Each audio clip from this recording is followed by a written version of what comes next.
Good morning, learners, educators, colleagues, and everyone who's here. My name is Robopororo Mandiwana from the National Heritage Council. I work under the Living Heritage Unit. Thank you all for attending this workshop training on the Liberation Heritage. As we are 50 minutes behind, we're gonna move so fast. I'd like to call Ms. Kopano Mahlasi to come and give us a performance of storytelling.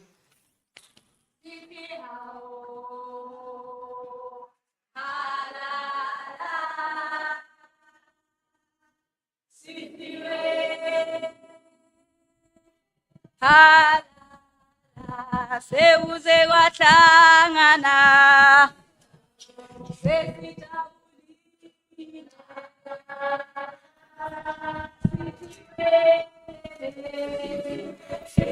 halala seuze wahlangana sesijabulile siwelele halala halala. You can sit down even though l'intimate voice saluna. Good morning. My name is Kopano Mahlasi, storyteller here at Freedom Park. I often say that this is not only a museum, but it is a very sacred space that honors the bravery and sacrifices of our fallen heroes who have contributed to our liberation struggle. But the beauty of it is that we don't only honor heroes, we tell stories that date back 3.6 billion years ago. And today, I'd like to tell you a story that was inspired by the events that took place on the 16th of June, 1976. It was said that in the disruptive days of apartheid, when the wind of change was stirring and the fight for freedom was raging, there lived a activist by the name of NaLHISA, with his heart full of passion and his soul deeply rooted in his community. He stood tall against the oppressive forces that sought to divide and conquer. But his strength and courage was not only his. He drew inspiration from his father, a former member of a liberation movement that fought against apartheid. And that is why Mandla's father would always say, "Hey Mandla, the love that you have for this family is the same love you should have for your country." But one evening, when Mandla was coming back from school, he heard a voice that sounded familiar to him. "Sizani, Sizani. It was Mandla's mother asking the community to please come and help. Mandla started running, making his way to his. Got there, he saw the police van parked right outside his house. And then the police dragging Mandla's father in the dusty streets of Soweto, spitting at him, kicking him like a worthless piece of garbage. You see, the police believed that Mandla's father was the ringleader who orchestrated riots and protests in Soweto. And now that he would be gone for many years, the once vibrant home and community that was filled with laughter and debate was now full of silence and fear. Mandla felt the weight of responsibility settle on his young shoulders because he vowed to continue with his father's fights. And then the police, they started to target Mandla. They saw in him the ghost of his father, a rebel in the making. And on the 16th of June, 1976, when Mandla joined his friends in a peaceful protest to oppose the government's plans in imposing the Afrikaans language being taught in schools for black students, the protest turned into a bloodbath. While the students were chanting and singing their songs for freedom, all the police could think about was to shoot and kill. Without warning, one police officer started firing his gun. Boom, boom, boom, killing thousands of students in Soweto. Mandla's life descended into chaos as he witnessed the blood of his friends stain the streets and screams fill the air. He knew from that day that he had to flee to save his family and to save his community. He made it to Botswana, where he was always hiding in the shadows, always looking over his shoulders and never settling down to put his roots. Some say he made it to Namibia, Congo, Zimbabwe, where he continued to fight for justice and freedom. But his family, till this day, wait for him to return and reunite to a society that did not discriminate because of the color of your skin. And we hope today, as we have this workshop, you too, young people like you and I, we continue to be inspired to always strive for united and equitable society. There's a saying that we have in the museum. It goes, "Chaboske, chabodema," or "I chawasip istamasta iyo." And in English, it is simply translated to, "A dream is not a dream until it is shared by the entire community." And the dream that I have just shared with you, I hope it will inspire you one day to be a storyteller, to continue preserving our cultural history, to share knowledge, but most importantly, to share your voice. Thank you.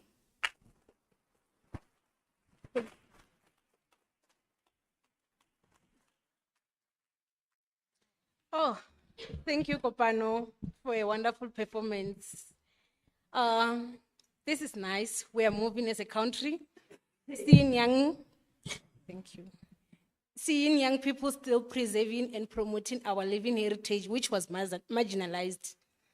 And then we're gonna move fast. We are not welcomed yet. And we want to know why we're here. And then our very own advocate, Nobutle Mazolo, is going to welcome us and give a brief of why are we here. Ma'am, you can come.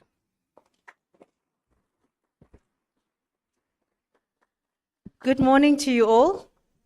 Good morning. That's more like it. Loving the smiles. And what a beautiful story. I can't tell you how I'm feeling in my heart. Didn't you feel something? Yes, we all did, hey? Amazing. So I'm here to tell you why we are here. And I'm so excited. But I'd just like to tell you a bit about NaLHISA. So NaLHISA was established in February 2020. It is called the National Liberation Heritage Institute of South Africa. It was formed as a trust, founded by several consultations by previous liberation movements, leading to members to establish a home where we can store, preserve, and digitize our country's rich liberation heritage. This institute now is what we call non-partisan. It is not a political party. It is not an ANC institute or a PAC, BMC, not at all. We call it a non-partisan. It is an institute for all, because all of us as South African are saying we have a history. Let us tell the authentic, beautiful story of our country, because if we leave that gap, it means that someone else will tell us a story that does not belong to us. So we are saying today, we want to then mobilize, particularly you as youth, because you were not there in 1976. Now it's almost like a story, but it was real. It was a reality. Today we find the Jewish people, they still talk about the Holocaust as if it happened yesterday. But we talk about apartheid as if it never happened, and it cannot be.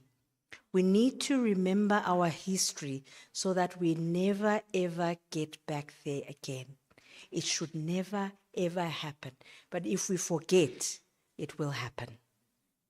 So we are saying to you, we are here to say, as the youth of tomorrow, the adults of tomorrow, please carry this story forward. But we are carrying it forward to build a beautiful country, our country, a country for all, a country that has equality, that has human rights, but above all, a country that never ever forgets its rich cultural heritage. So the objectives of NaLHISA are to ensure that we have research, reading material, artwork, that was developed during the liberation struggle, compiled and preserved so that we don't then say that we don't know exactly what was happening. Let us have this, go to museums, but we want to also see it in our curriculum. We want a history in our classrooms that talks to our people, our great parents, our culture, our heritage, and where we come from politically as well. So to secure, we also as NaLHISA are here to make sure that we are educating and strengthening liberation archives. So we are saying that we are partnering with other institutes such as the Freedom Park, who are carrying this rich history today. And we are saying NaLHISA then will become what we call the aggregator, so that it is this portal of one for all. Because at the moment, if you want to find anything, you type in your URL and you say apartheid, you'll get over 6 million hits. And when you're researching, you don't know where to start. So we're saying in the near future, when you say apartheid, liberation, heritage, we want to see NaLHISA right there. And in this NaLHISA portal, you can then navigate and find out, whether it's Nelson Mandela, O.R. Tambo, Alfred Nzo, you are able to find all this information in one. So today's training objectives, we want to introduce you to what this liberation heritage is. We want to excite you about this work called archiving. It almost sounds like a dinosaur profession, but it's actually exciting. We've got Dr. April here. She lives and eats and breathes this. It's actually exciting because now it has an aspect of digitization. Not only that, we're getting into IA. You can imagine if one day you can go to a museum or sitting at home, you put in this 3D glasses and you can literally go back to 1976. Can you imagine that? That's what IA can do, to actually live the experience then. That is possible. And those, dear students, are actually the jobs for the future. So you are definitely not lost where you are. So allow me then to say good morning, learners, teachers, and all invited guests. It is a great honor to welcome you all here. And thank you very much to our partners, Freedom Park, who've been so great to actually provide this venue for us. We are actually in partnership with Freedom Park. We are also in partnership with Afrixim Bank, which is a bank in Egypt, who have actually funded this program. So you can imagine all the way in Egypt, because NaLHISA is not only about the South African story. The South African story goes beyond borders. We had our parents, our great-grandparents crossing borders. You heard the story of those that went and never came back. Some of them went and formed families in Tanzania, in Dodoma, in Kenya, somewhere in Congo, Botswana, Zimbabwe, Zambia, some even as far as the United States of America and Southern America. So we had our parents and great-grandparents go so far in the fight of our liberation. What does it say? It says that we are a global citizen. I always hear Umambete, who's the chairperson of NaLHISA, saying, I have never understood how today as South Africa, we were out there looking for help, and we were welcomed warmly by Tanzania, by Zambia, by Zimbabwe, by Botswana. And today, those same people, we are casting them away. When she said that, it left a deep thing in me. But it also says we truly don't understand where we are coming from. So today's workshop then is about you, the young leaders of tomorrow, and about ensuring that this story of South African struggle for freedom lives on through you, not through the books. It lives inside you. It is about remembering the sacrifices of those who came before us and who have made sure that we are comfortable sitting here and even having the freedom to be here and listening and being educated. Many of the stories that define our liberation struggle are still waiting to be preserved. We've got great mothers, grandfathers who are dying, but they're carrying this oral history that we have not documented. And we want to encourage you young ones to sit around the table with the grandparents. Gogo, mkhulu, tell me, what was it like? And these days, for those who don't like writing, you've got phones. Record gogo. Record them digitally. Upload it on TikTok, Instagram, right? Yes, that's how easy this is. We can literally be a movement using the tools that we have. So we are saying we are not just here to learn today, but to participate. You will be introduced to the world of archiving, digitization, and heritage preservation. You will see how history is not just about what's taught in books. It's about records, artifacts, oral stories, photographs, banners, music, art. It is about how we collect, protect, and use these resources to teach future generations. More importantly, we want you to see yourselves as storytellers, as custodians of heritage. Through today's sessions, we will give you the tools to start that journey. You'll be invited to write and submit your own reflections. And some of you have actually been given the theme, which is reflecting on 30 years of liberation, youth perspectives on South African's heritage. Selected papers will be presented today, but the purpose of today is very clear: to educate, to equip, and to inspire. We thank all the schools that have agreed to hear. Educators, we thank you so much. You've taken away an important time of the day to be here. We are sincerely grateful, because without the students, this today will not be possible. So we are saying, we hope you leave here not just more informed, but more determined to make your own mark in shaping the future of our nation's memory. Welcome once again. Let us begin this important journey today. We welcome you. Thank you.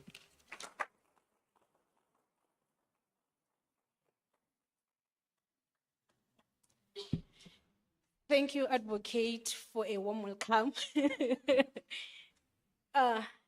Learners, now it's your time. Take out your pen, your books, because they are the key speakers who are going to deliver something that we are going to talk about after. Am I boring? You look sad. Am I boring? You want to dance a little bit? You want to dance? All right, you're going to dance while we move to the next item, where there will be an introduction to RS, Republic of South Africa Liberation Heritage by Drs. Pelelo Zubane and Dr. Kolino Chulwana. DJ, play the music.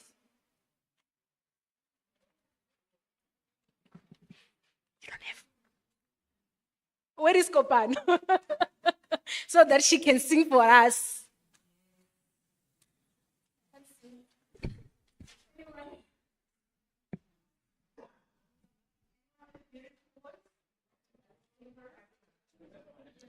It's okay if I. Do you have a presentation? Yes, I do. Yes, it's good. Like it is. Don't be shy. Do you have audio in your presentation? No. There. Please, anyone. Athandwe sasa ngiyahamba, athandwe sizawufonela nguwe ingqondo yami, nguwe bazophela abantu, nguwe ingqondo yami, ebazophelaba iyohamba we, hamba we,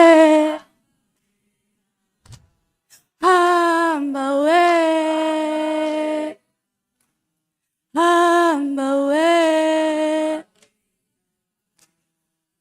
athandwe sasa ngiyahamba, athandwe sizawufonelana kuwe ingqondo yami, ebazophelaba iyohamba we, hamba we, iyohamba we, hamba we.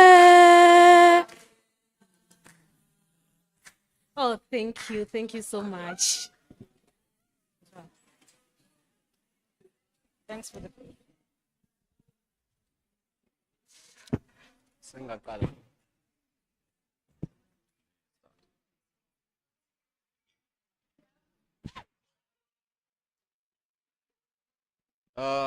Colleagues, teachers, educators, the future of this country, who are the students whom I stand before today, I feel honored to find myself in this beautiful space. It's a heritage site. I again feel honored to stand before you as the future of this country and to participate in this august activity. We are going to make a contribution by way of a presentation on liberation heritage. We will be highlighting the historical narratives and the role of the youth. Standing before you is Dr. Spepelo Zubane from Thabo Mbeki African School of Public and International Affairs. I am not alone, I'm with a colleague of mine, Dr. Goli. She will present herself at a later stage. Prior to delving deep into the liberation heritage, it is important that we make a definition so that we operate upon this particular definition. It's very loose, it's simple, yet it encompasses all of which we will be discussing today. So we define heritage as a common or shared values, cultural traditions, historic sites, practices that is passed down from generation to generation. By this very definition, you can already tell that it comes in different shapes and it comes in different forms. So what types of heritage do we have within the context of South Africa and Africa? We have what you call tangible heritage, intangible heritage, natural heritage, cultural heritage. All of these fit within the context of South Africa and Africa. So what do you mean by tangible? It's that of which you can touch, such as this particular venue that we find ourselves. We can touch, we can feel it, we can stand on it. Intangible, that of which is of value. You must underline, of course, you cannot touch it, but it's of value. Language, those ritual, that family recipe that you have, it's form part of those heritage that we have. So we also have natural heritage and cultural heritage. As I've said, it comes in different forms, in different shapes, but the understanding is there. So an important question for us all today would be, do we have a shared heritage in South Africa? I will not take you through a session where you have to answer. I'll just answer for you, and we are for the affirmative in this particular aspect. So that is to say, despite the diversity that we find ourselves as a country, that is to say, we do understand, we do appreciate that we have different tribes, we have different nations, surrounding countries, surrounding neighbors, as my previous speakers have eloquently stated, that you cannot define the history of South Africa without moving outside of its borders. So despite all of this diversity, we do indeed have those shared experiences, those shared values. We find them when we look in the struggle for land. We find them when we look in the struggle for freedom, in the struggle against exploitation, in the struggle against colonialism, in the struggle against capitalism, of which still exists even to date. So all of these tribes, despite our differences, All of this defines our history and characterize the people that we are even to date. So I would like us to look at the period between 1652 and 1910. Do not be amazed by what you see. I won't take you through a history lesson. It's just to contextualize history within the discussion that we're talking about today. So this particular period is important because for us, it provides evidence of early resistance to colonialism, to dispossession, to forceful removals. So this particular period from 1652, as we all know, it marks the era where the early arrival of Jan van Riebeeck from 1652 and the early confrontation, early resistance to colonialism by the early group to encounter settler colonialism, of which were the Khoi and the Sons. So I specifically and deliberately highlighted certain instances that demonstrate that despite our differences, we do share certain values and experiences, especially when you look at in the context of forceful removals, dispossession, resistance, and the ultimate death that all of us in different tribes, we all underwent the same fate. So I take a case of David Stemmen, who was not the only, but the last Khoi chief who played a significant role in the Dutch resistance. So this is to demonstrate a chief of the Khoi people who fought, who was subjected to incarceration, who was subjected to forceful removals. So we find that this particular chief, David Stemmen, played a huge role in resistance, but his fate also, despite having tried to escape multiple times from the Robben Island, his fate was also death. You also find Chief Makana, also known as Makanda Nxele, who died in the shores of Blobuka Strand. So you also find that particular now this shore became a site of remembrance as a result of this particular act. And you find that I make this particular example to demonstrate an intersection between the Khoi and the Xhosa people, also fighting together, sharing a particular practice and experience to against resistance and colonialism. So I also make an example of the Khoi and the San, another intersection of different groups, also sharing a genocide in what we now know as a grave renate site. So there was a San and a Khoi genocide that took place between 1702 and 1809. So, of course, again, this is just to demonstrate shared experiences by different tribes in South Africa. You further move inward, you also find the same that's in Limpopo, the same experiences were felt by the people of Limpopo. Locals also fought against settler colonialism. Even when you move to the people further inland, you also find the Zulu tribe. They also encountered the very same challenges in terms of colonialism, in terms of incarceration, in terms of forceful removals. And you also find that similarly to other tribes, they also find themselves with their leaders being killed or having to be leaderless or in one way or another co-opted into the regime. So also the Soto people, King Mshweshe I. So I'm trying to demonstrate by this presentation, I'm trying to demonstrate the extent to which various tribes, despite our differences, I keep on referring to this because we must appreciate that we are different, but in our difference, we share these commonalities, which makes us, which become our history, our experience, hence our heritage. So you will also find that as a result, moving on to the 1960, this period also, I won't dwell deep into this particular era because too much has been said, a nice story has been laid. It speaks to the period from 1960, I think it starts from the 1970s, so it falls within from 1960s. So this period, it's a period of a lot of political activism. It's a lot of education.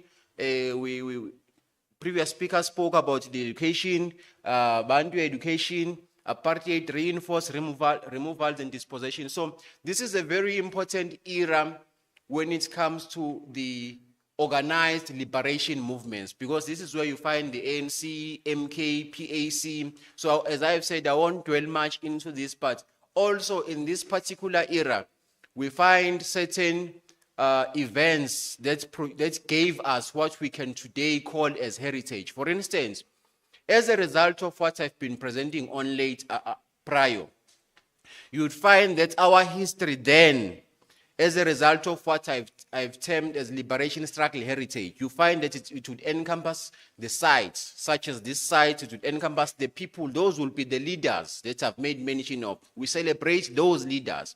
Other leaders who have not yet written their names in history books, as my previous speaker has said, advocate. So we need all of those stories. So it's coming in the form of people, it's coming in the form of events. So example, of course, you would find the Shapeville massacre, Soweto uprising, Robben Island, as I've said. Lots of our leaders were arrested in Robben Island. So that site also serves as a heritage site. So you also find that as a result of our struggle for freedom and democracy, you also find that there are moments or instances where we collectively as a country celebrate as a result of its significance in history. That is, for instance, the first democratic election. All of us remember that date because it's very important. It marked a turning point, not only for a few group or a one tribe, but for all of us and the globe.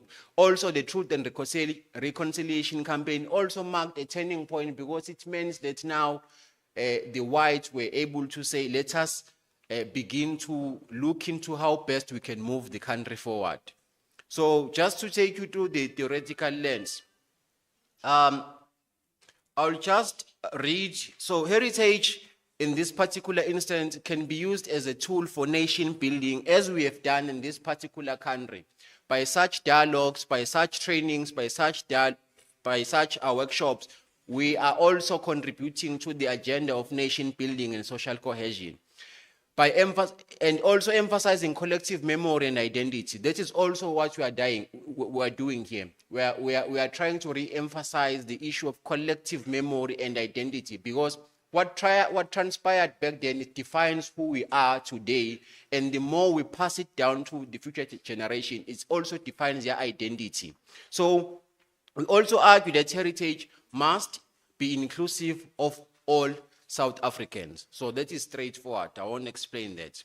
So we move on to the role of legislation.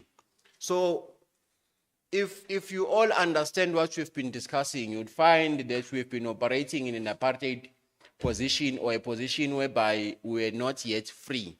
So when you look into the Act of 1999, it means we have moved past apartheid, so in a democratic state now. So we do have a National Heritage Resource Act, which seeks to provide for the identification, protection, and management of heritage resource.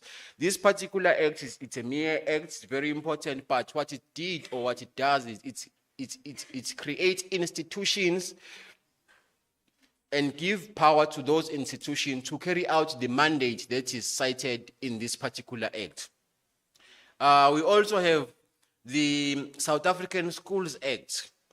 South African Schools Act is also what brings us here today, because it gives the responsibility of the school to promote such heritage, as these schools collectively are doing today in partnerships with the park and other relevant stakeholders. So schools are doing a tremendous role in that particular aspect. We also have a Heritage Day to demonstrate further our commitment as a nation to this particular heritage, liberation heritage that we collectively share. These are the key institutions that are involved, mind you. These are not the only institutions, but these are the key institutions. And as you can see, archive is also included, because it forms a very central part of what you are doing. Because if you remember, in our definition, we made mention of having to pass down to the next generation. So how do we pass it down if we do not have it anywhere? Because the issue of just storing knowledge from passing it from traditional ways of passing it from the elder to the young ones. Young ones are already always on their cell phone in the modern days. They don't have time to listen to old stories. Those stories were very important, but currently we do not have. So hence the importance of archiving this particular space and time. So another important question will be, what is the role of the youth? For me, I think this question, I may, of course, go to answer, but it's self-explanatory, and the advocate has explained it. But prior to us going to the youth, it is important that all of us, not just the youth, all of us, we have a role to play in the preservation of our heritage. Because as I've said, it defines us. If you do not know who you are, you cannot know where you are going. So it is important that we have dialogues as we are having here today. And youth must engage and understand their history as it forms part of their identity. Social media, of course, as the advocate eloquently stated, it plays. I think the advocate and everyone else is appreciating the fact that we are in an evolving time, and currently we find ourselves in a space of technology. So if ever you wanted to make significant impact, technology is useful in that particular aspect. So in conclusion, heritage must continue to unite us all, and heritage remind us where we are coming from, who we are, and answers the question, why, still despite our differences, we still find ourselves in similar situations. That is, you are a Xhosa person, umZulu, umTswana, uMpedi, we still find ourselves characterized by marginalized blacks. So I thank you.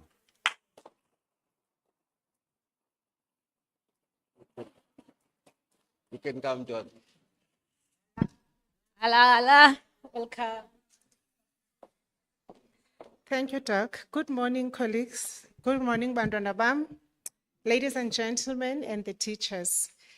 I'd like to concur with the presentation made by my colleague.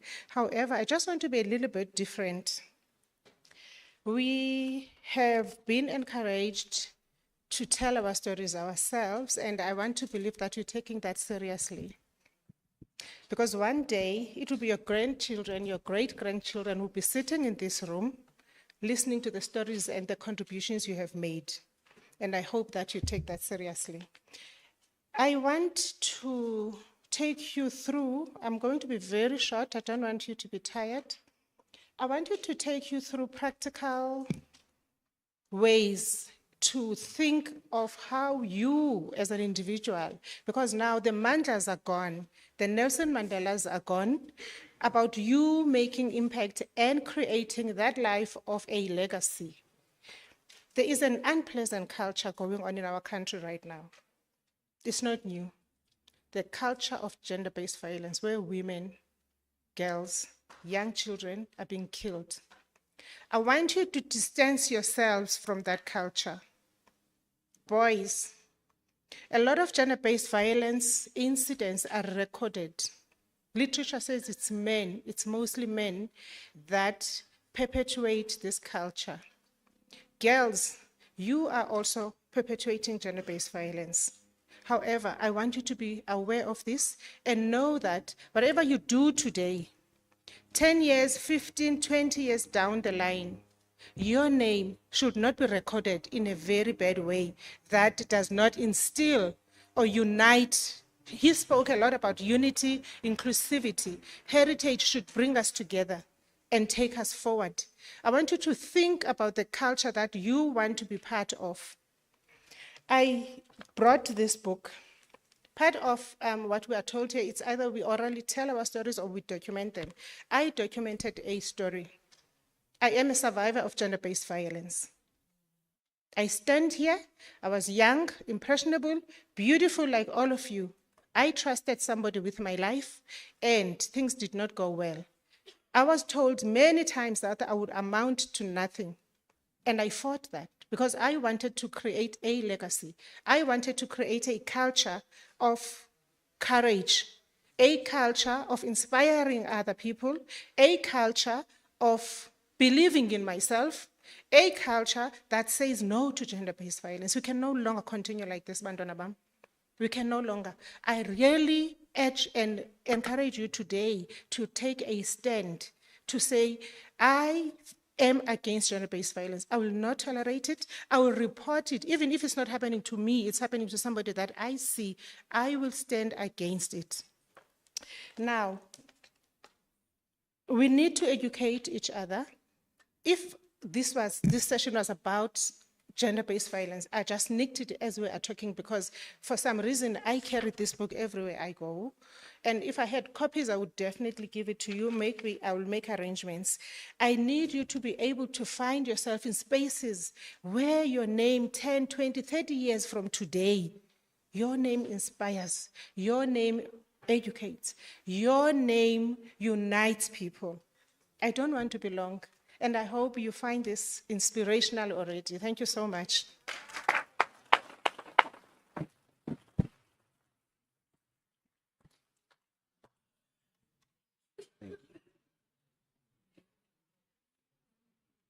Thank you for the presentation, Dr. and Dr. Goli. Indeed, heritage is not boring. Heritage is a strategic resource. Like what she said, Dr. Goli, she mentioned about GBV, and then heritage can be utilized to fight against GBV.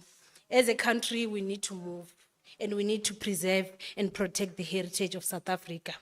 And then the next item is going to be delivered by Dr. Tozama April, where she will be telling us about the importance of heritage preservation, hands-on introduction to archiving. Welcome to the stage, Doctor. Yes, yes, it's a video, ne?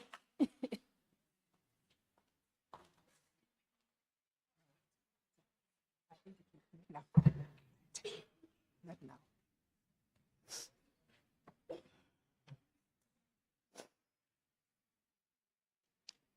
Thank you, Program Director. Greetings to my colleagues who have just delivered an inspiring input for the day. Members of NaLHISA, the NaLHISA board, represented by Advocate Mazola, supporting staff, teachers and learners. Good morning to you, colleagues, all of you. I have been asked to deliver an input on the importance of preserving our heritage. But let me first start by introducing the work that I do so as to get the relevance of the topic to the person standing in front of you. I am a curator of a museum collection at the University of Fort Hare. That is where you find a range of materials. I am not going to dwell much on the contents of the institute where I am, because my colleagues who are here will be delivering an input, right, that will give you a detailed account of what is contained in that unit that I'm working. They are the ones, they are the foot soldiers that do the work of archiving. My role as a curator crosses between the overseeing and the management of the preservation, right? But the people who are doing the actual work of archiving, Ms. Mchemla, who will deliver the speech, she's going to do an input on that, will give you an elaborate account of that process.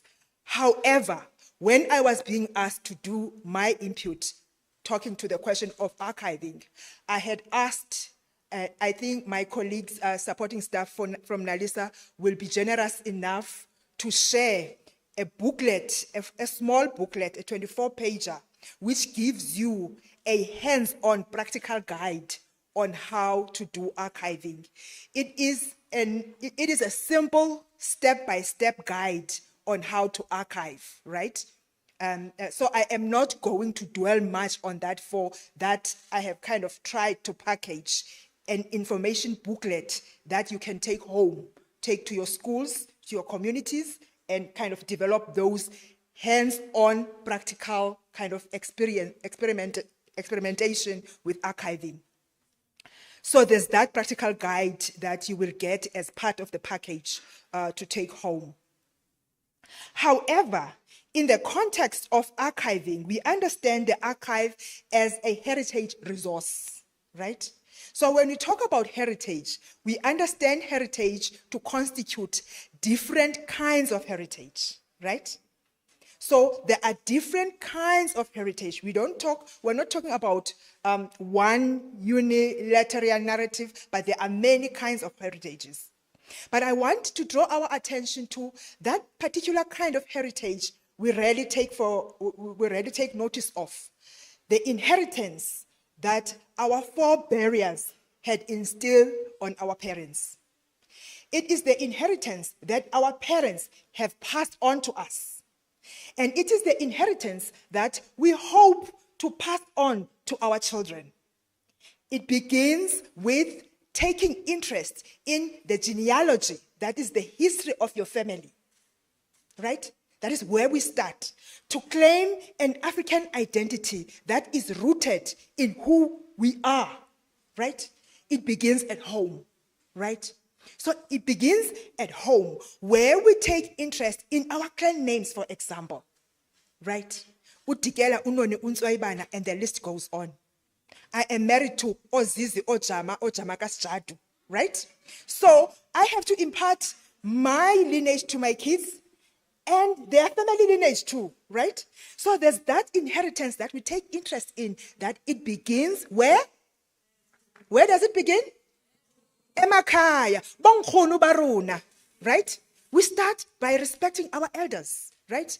Like when people go into an advanced stage, that is a living archive, right? Those are the people who are going to tell you stories about living under apartheid. Stories you rarely find in books. Individualized stories that our forebears have experienced, right? Are we together, good people? Right? So when we talk about heritage, we take interest in our family histories first. And the archive that you develop first is that of your own family. And then we move beyond the home environment. It is the community. Isn't that so? We take interest in the histories of our communities. Isn't that so? Right? And bathi ke ngoku esiXhoseni umntana ukhuliswa yilali. You are not an individual that is isolated from the rest of your community, right? We take interest in histories of our communities. Some of our communities, their histories are not even documented. Isn't that so? Now, when we take interest in the history of our communities, we are in the practice of preservation. We preserve that which was discarded in the past. We preserve that which you don't find in history books. Are we together, good people? So these are practical things that we can, and some of you I know are taking interest in those particular questions already, right? So that is one way of preservation. But now, moving away from this kind of thinking in terms of practically, right? Let me now get a bit theoretical about it, because Nina, you are scholars, right? Who will be curators, who will be archivists, who are artists, who are doing all these kind of things, right?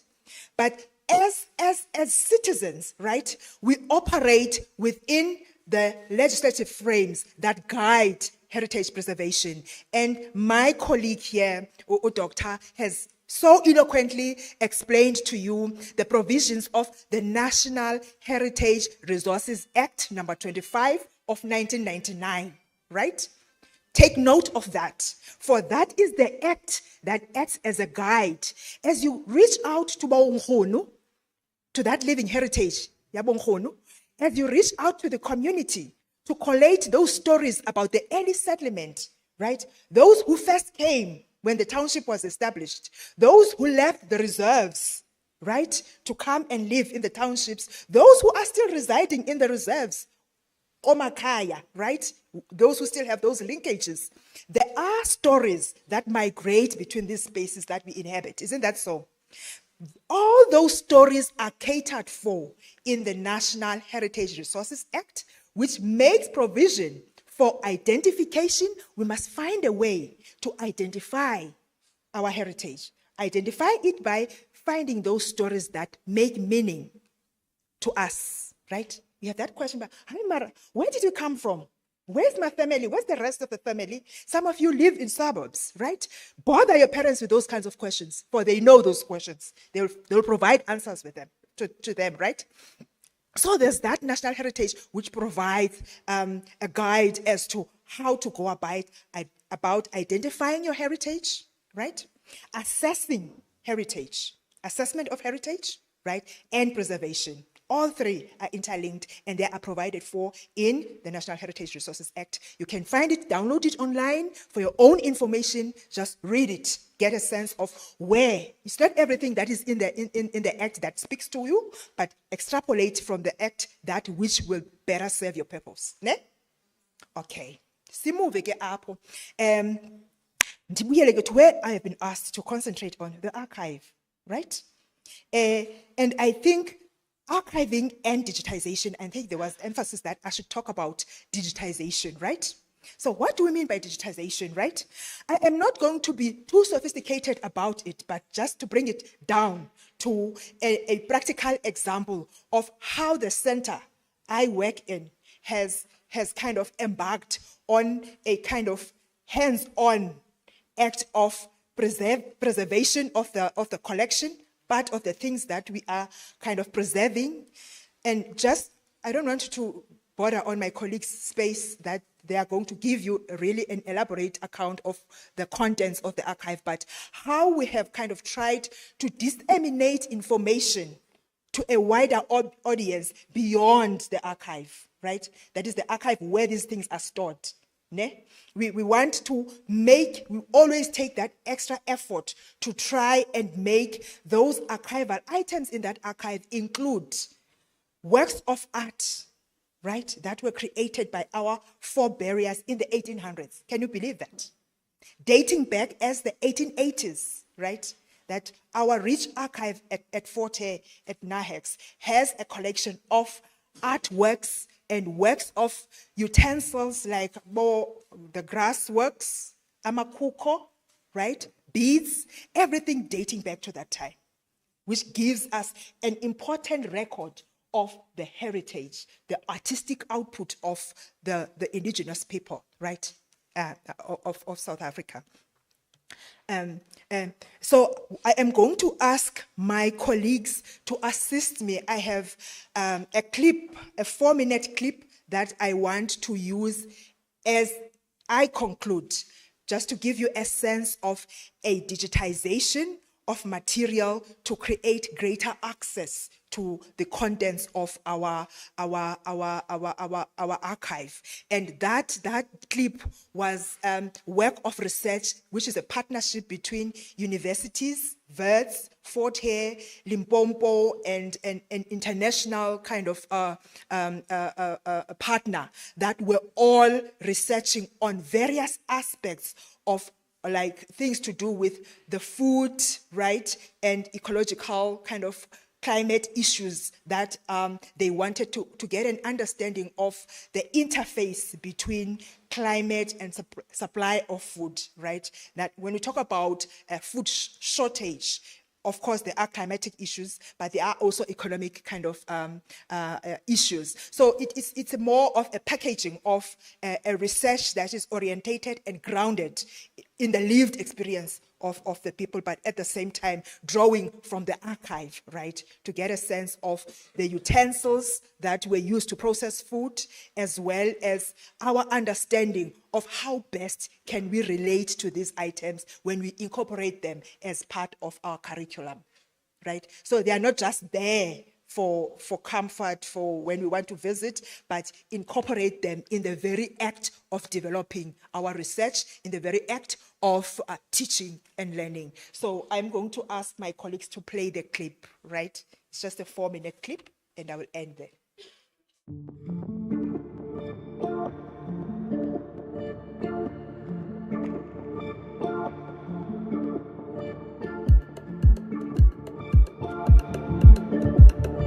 What we have here today is an exhibition, first of all, where we draw on some of the research projects that we've been doing, and especially the artistic and creative outputs from these research projects, ranging from the floods in Durban to issues of food insecurity in Mdantsane here in the Eastern Cape. And we're combining all of this, the current research that we're doing and the outputs of those, with the ethnographic collection that's in the Fort Hare archives. So we've taken some objects out of these archives, beautiful old photographs that relate to the topic of water, energy and food. So I'm in the development studies as a discipline, and we're interested in how we can use science and policy and also activism to improve the lives of ordinary citizens. And we from our perspective, how we combine the use of water and energy and food is not just an issue for politicians, it's also an issue for ordinary people. And so what we do is we use research and art and conversations with communities to try and highlight these issues and to bring the world of policy and technical processes a bit closer to ordinary people. The project actually is a research project that was funded by the National Research Foundation and the Dutch equivalent, which is known as NVO. And the idea was for the partners, and in this case it was University of the Witwatersrand, me and a colleague from University of Amsterdam, coming together with what were called HDI universities. So we partner with Fort Hare and we partner with University of Limpopo. I'm an anthropologist. What we were interested in is how do you get information across to people and how do you explore what people understand by water and energy and food other than in, for example, a written policy document. Now, in looking at what was happening with water, energy and food, we were struck by the ways in which people were losing control over water, energy and food supplies compared with the past, and that's why we called it juxtaposition and value. And the juxtaposition simply means like contrast or contradictions, and I used the art that the NaLHISA at this university had in store and thought through what pieces of art would help illustrate the ironies that occur when consumer capitalism takes over. And we've kind of carried through that contradiction in themes all the way through. So the University of Fort Hare is very excited to be hosting this art exhibition as well as the colloquium. It's hopefully going to be the first of many more to come, where the university can really showcase the wonderful art and artifacts that it has in its collection, and to partner with other institutions in presenting this work in the way that it is. Well, as NaLHISA, our role is to support, we are a support center. We support research, teaching and community engagement here at Fort Hare. So when the kind of lead investigators came to view NaLHISA collection, they were kind of looking at ways of accessing the archive at NaHEX for the exhibition, and it was in the context of us kind of interacting and exchanging ideas on what these resources mean and how best can they be put to use. And I think the exhibition itself is a good way of showcasing what NaHEX has and the potential that the collection has in as far as informing our research, teaching and community engagement here at Forte.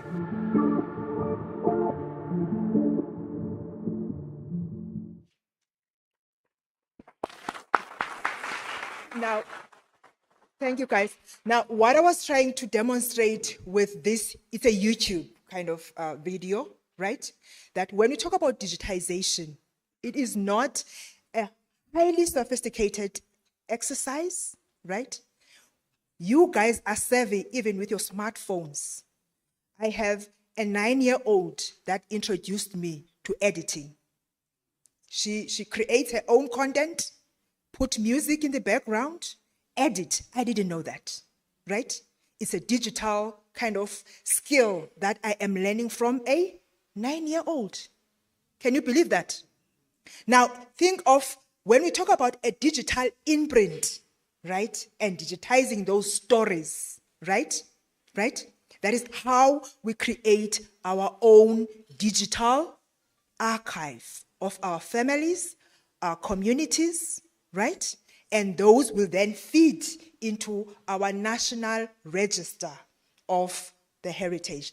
We're talking here an exercise in heritage preservation through the incorporation of digital platforms. Thank you.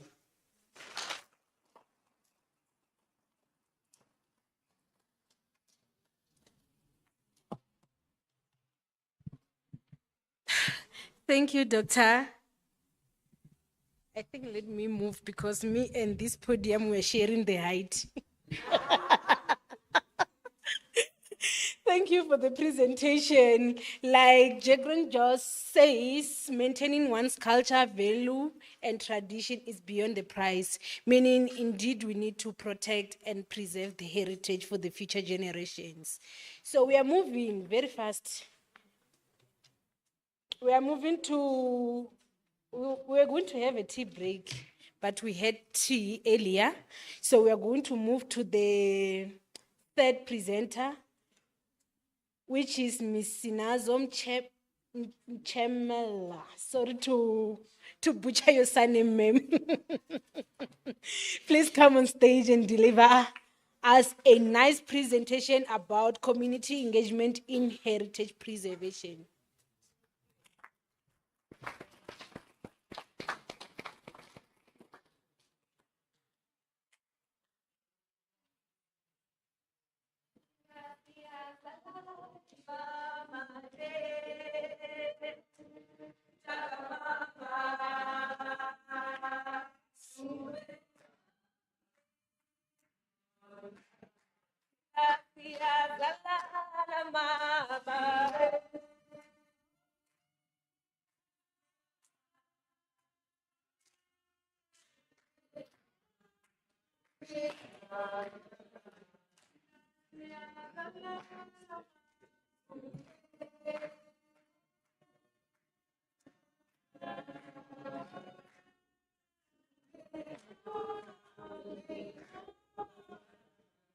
Thank you.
Good morning, everyone. Thank you for the warm welcome. I needed strength to come on stage. Ne?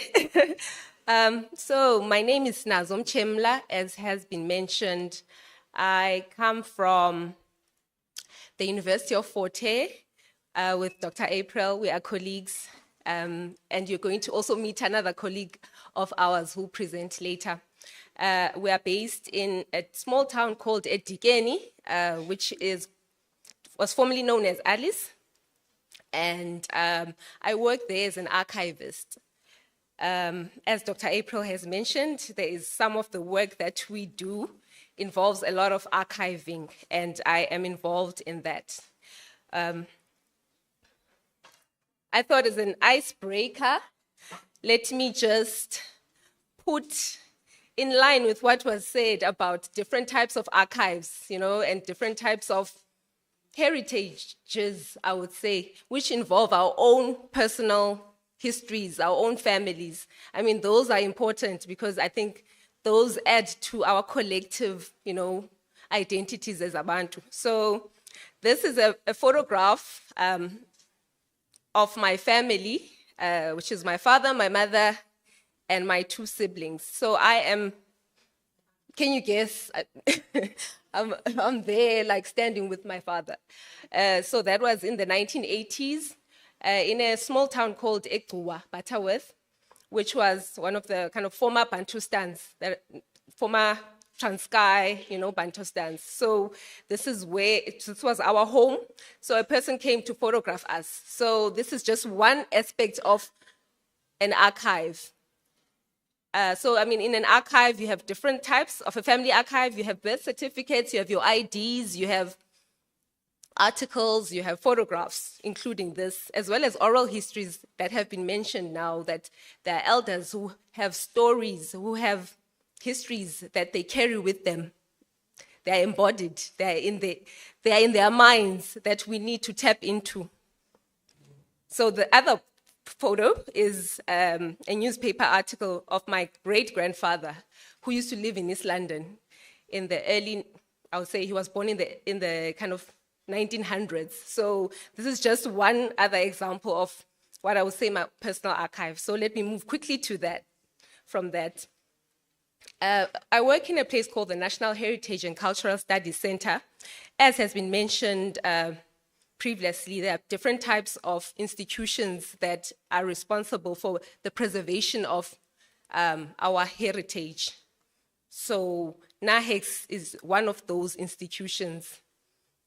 So our work is to support research. So we support research from community members, individuals who want to come and find out information. So you'll find people coming randomly to look for their ancestors. They will say, I've come to look for my great-grandfather who used to study at Fort Hare, or my great-grandfather that maybe there's a trace of him in the archive. So we attract a lot of people that are not just academics and, like all these professors, but we also attract people who generally want to have a knowledge about, let's say, isiXhosa, Sesotho. There's a lot of work around, like literary works of our African intellectuals.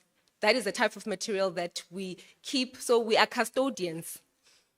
Our job is to preserve, make sure that the future generation is able to get the information, even if we are no longer there, but the material must be there for everyone to be able to use. So there are various methods that people will learn. You'll go to school and maybe study more how to preserve the material, how to take care of records, how to take care of fragile things, how to store them. Don't put them in direct sunlight. Don't put them in a place that is damp, and that has mice and things like that. So those are like kind of the more technical things about the work of an archivist, some of the details, but I won't go into much detail about that. But if you want to study such a course, there is that course available in different institutions, including Pretoria, I imagine. Yeah.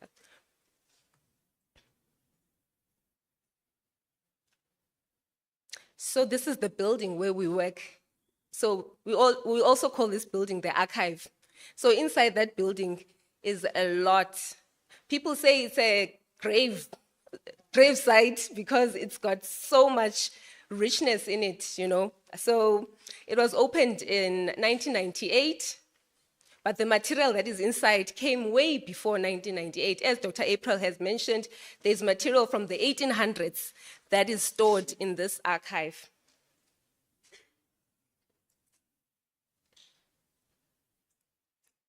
So some of the materials that I'm just going to list, some of the collections that we have include the Liberation Archives. So the Liberation Archives came to the University of Fort Hare from 1992 after the liberation movements were unbanned. So the leaders of the various movements, such as the African National Congress, the Pan-Africanist Congress of Tanzania, PAC, the Black Consciousness Movement, AZAPO, and the various, organized movements that were operating in exile, they made a decision that they would like their archives to come to the University of Fort Hare, because the University of Fort Hare embodied this kind of the spirit of liberation. I would say it has its own liberation heritage that they felt it is the most suited place to keep such important works. Okay, I have mentioned already kind of the different liberation movements that we keep their collections. Dr. April mentioned that besides the political, movements, there are archives, but we also have archives of a different kind, which is also part of our heritage, which includes what she says was the museum collections that we are also responsible of taking care of, which are all these materials that she was talking about, like beadworks, grass materials, wooden artifacts, utensils, spoons that come from different parts of the country, including where we are, So you will find things that will resonate with different people. So it doesn't matter what tribe or which part of the country you belong in. When you come and view these materials, you'll understand that I think every part of the world has creatives and creative aspects about us, So I will move quite quickly because of the time, but I just decided to maybe include some of the different types of materials we have,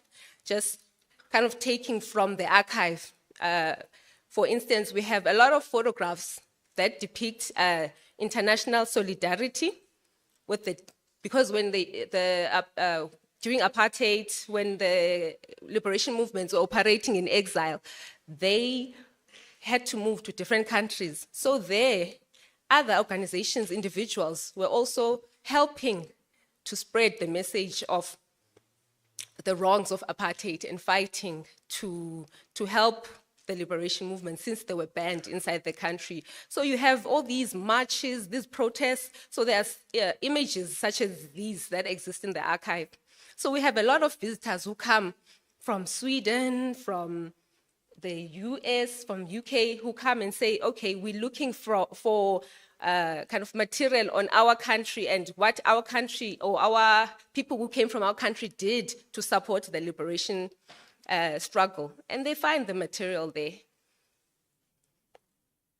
So this is just also an example, kind of drawing where we are now in Pretoria, which is the famous Women's March. And I know you guys probably know it because you probably do it at school. In our time, we didn't have this kind of history. So, I mean, there is something to, it's something to be kind of appreciated.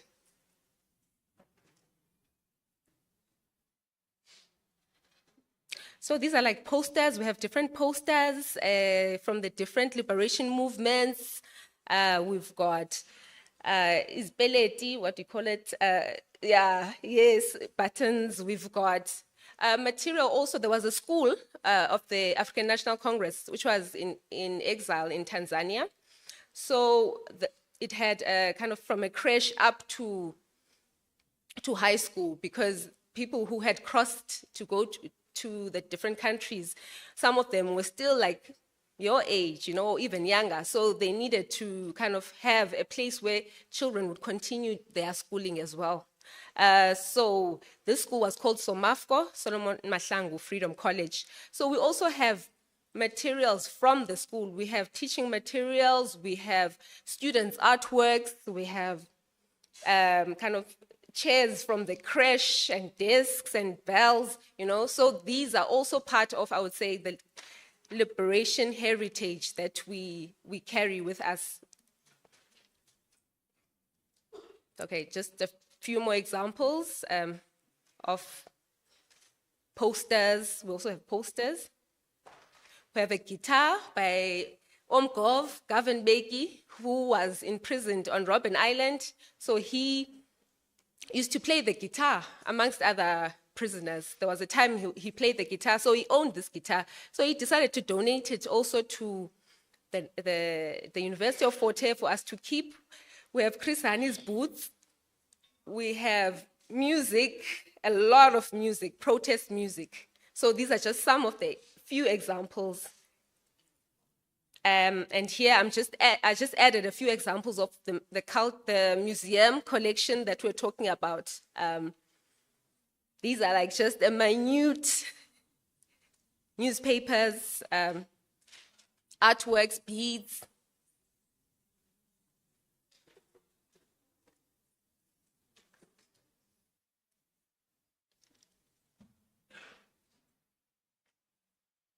Okay, so as the question was saying, or thinking about preservation of the liberation heritage and strategies for youth, I think a lot has been said. Different speakers gave us different types of strategies that we might begin to think about. And I can imagine that you guys have your own strategies that you follow, because I think activism or just involvement of the youth is still an ongoing thing. You will always be involved as the youth in various issues, tackling different challenges that you are confronted with. So I think some strategies, we would love to hear from you. What are actually your strategies, and how might we incorporate some of the strategies that you come up with to enrich our archive? Because I see the archive as something that's not closed, like the building, but something that is open-ended, that never ends, that always has room for more ways of seeing, more ways of hearing, more people to be included in it. So I just want to say, young people continue to be active members of society. There are issues that are pressing currently, the environmental issues, the environmental degradation, the need to preserve this environment, and other societal challenges that were spoken about, such as the GBV and other challenges that need our collective minds to continue to think about ways to better society. So what I would like to say is that liberation heritage is not something that just belongs in the past, and it's also not something that is given, that will always remain like the way it is, but it's something that is continuously changing and continuously added onto as we are all actively creating this collective heritage. So the various initiatives that are driven by young people today will form part of the liberation heritage of tomorrow. So, okay. Oh, sorry. I think there's something I need to... okay, there's something I need to... Sorry, I need to just play this video. But let me remove this. It's a very short video. So I think, keeping with our storyteller, this actually just resonates as if we were having a conversation about this. This is just a video that I put together about 2 years back that speaks to some of the material we have that has to do with the June 16.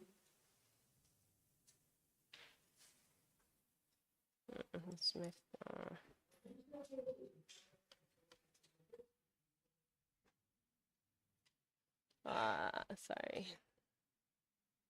So, technology.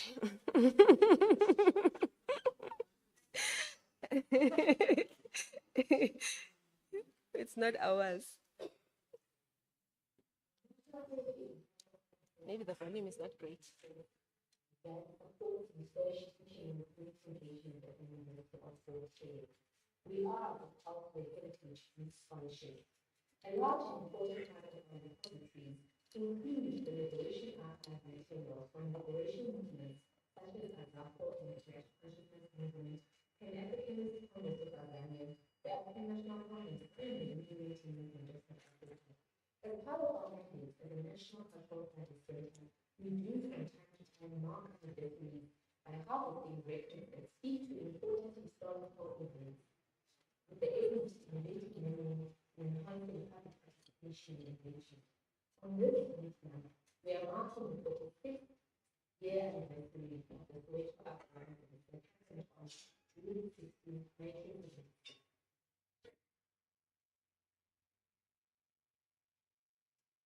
The crisis in education was gradually emerging. There were isolated incidents of the boycott of Africans as the media of instructions. This was marked by a stay-away and sit-ins by students, especially in townships around the way. The state-controlled media and the press deliberately ignored the build-up towards the national crisis. The Soweto uprising broke out and covered the entire country. Students went into street battles against the army and the police, with only placards and stones. The crisis took a completely new turn. The apartheid state mobilized the state apparatus against students.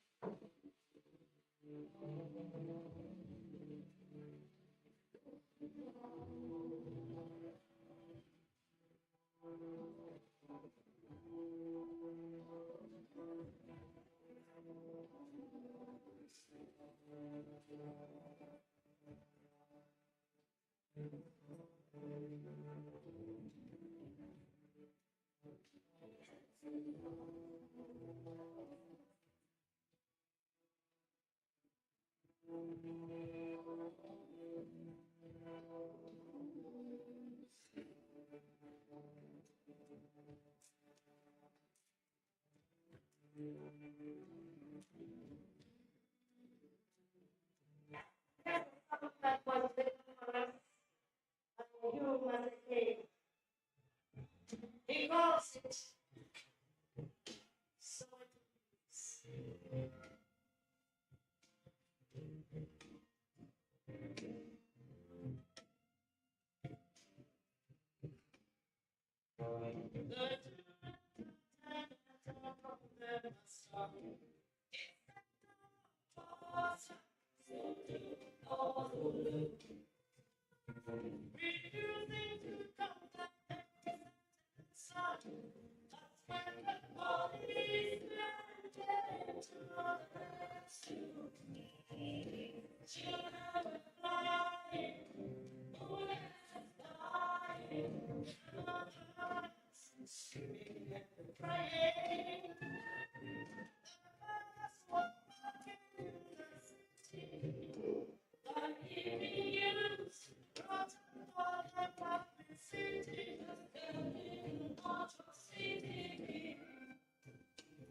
Okay. As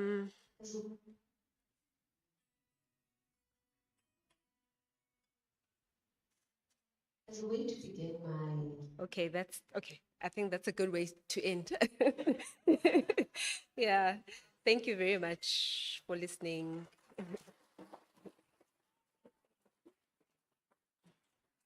Okay.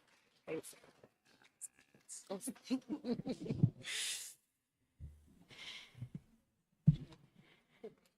Not a problem. Thank you, Miss Sinazo, for a wonderful presentation. The songs, indeed, that song also highlight that heritage. It was used to commemorate, to fight against apartheid, which is so good. I think we're gonna do a body break after Mr. Ayanda Ndlovu present. We need it, ne? Yes, Mr. Ayanda, the stage is yours. You can come.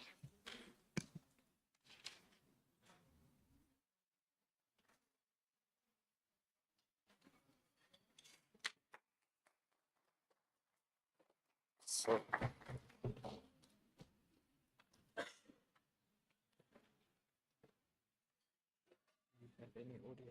no. I think I'm going to be the audio. Okay, that's fine.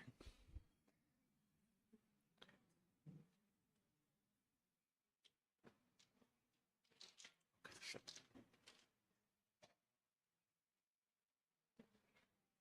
Good morning, everyone. I'm Ayanda Ndlovu. Firstly, I think I need to thank everyone who participated here in this program, and I'm also grateful to be part of this program. So, speaking is Ayanda Ndlovu from Forte. So, I am a lecturer there, and I'm also a researcher. So, I think I'm coming back to Freedom Park now under a different head. I used to come here while I was at Sarah then, but now, I mean, I'm glad that I've joined Forte because there's a lot of heritage there as well.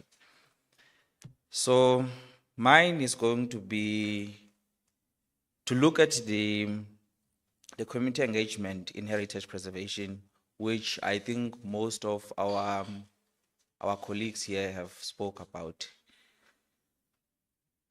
So I think my presentation, I would really like to make it very much general,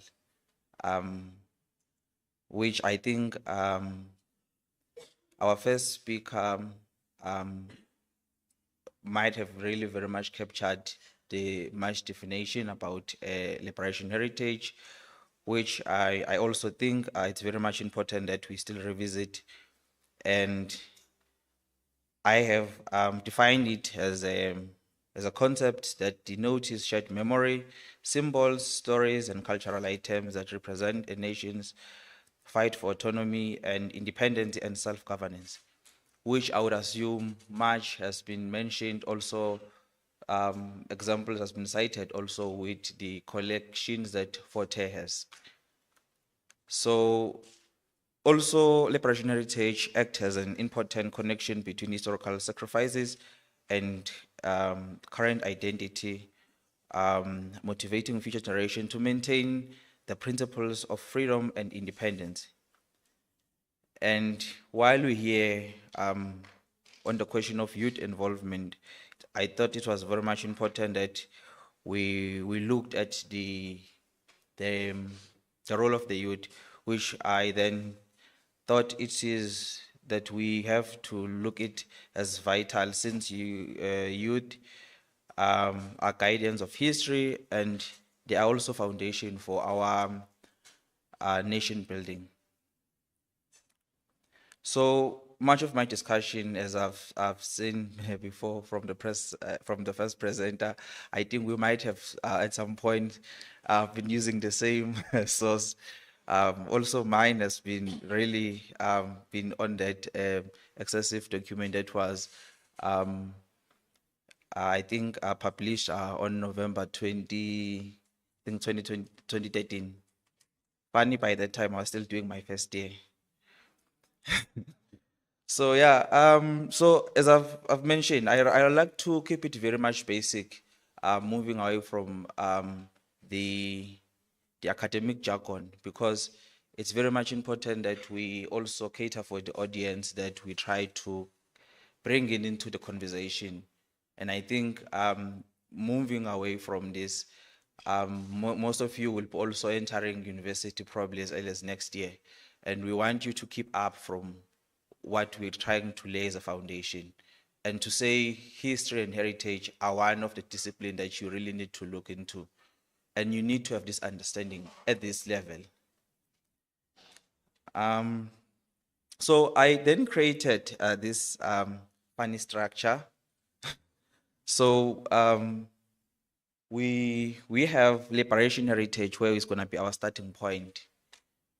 And I think liberation heritage is much more understood from a social history perspective, because most people who are engaged, their stories are not yet very much told. And that's why I like social history within history. I'm a person who really get to be interested in social history. And then I say this social history becomes collective memory.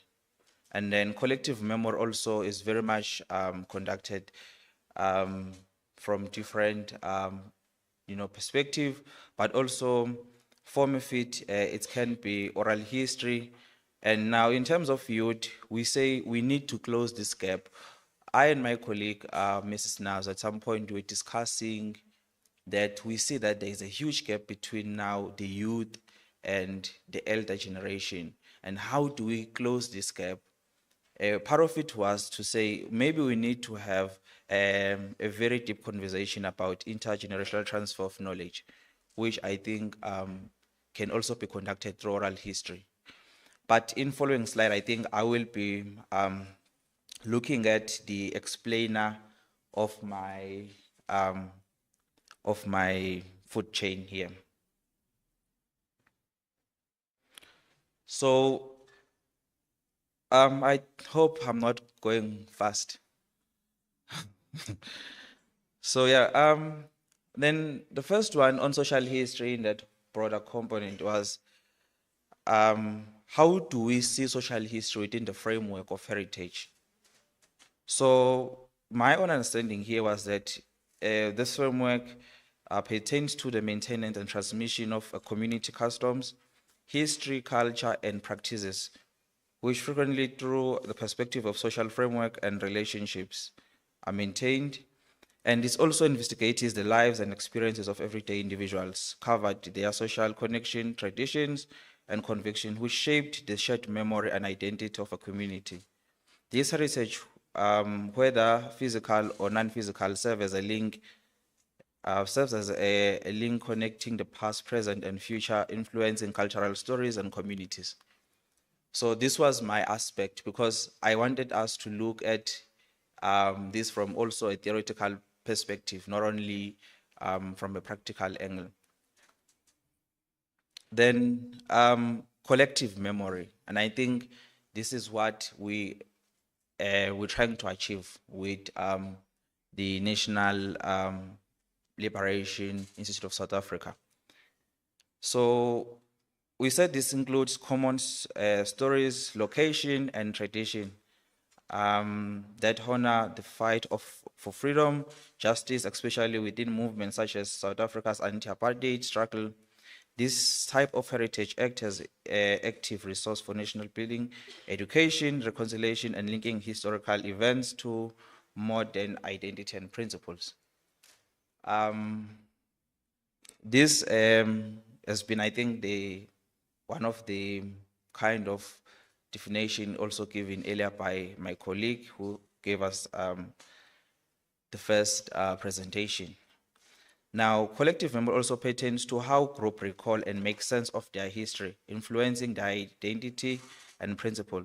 So in South Africa, the liberation heritage has been formalized via projects such as National Liberation Heritage Route, overseen by the National Heritage Council, and this links significant location and liberation movement both in South Africa and throughout the SADC, which is Southern African Development Community, to foster a collective appreciation of the country's path to freedom.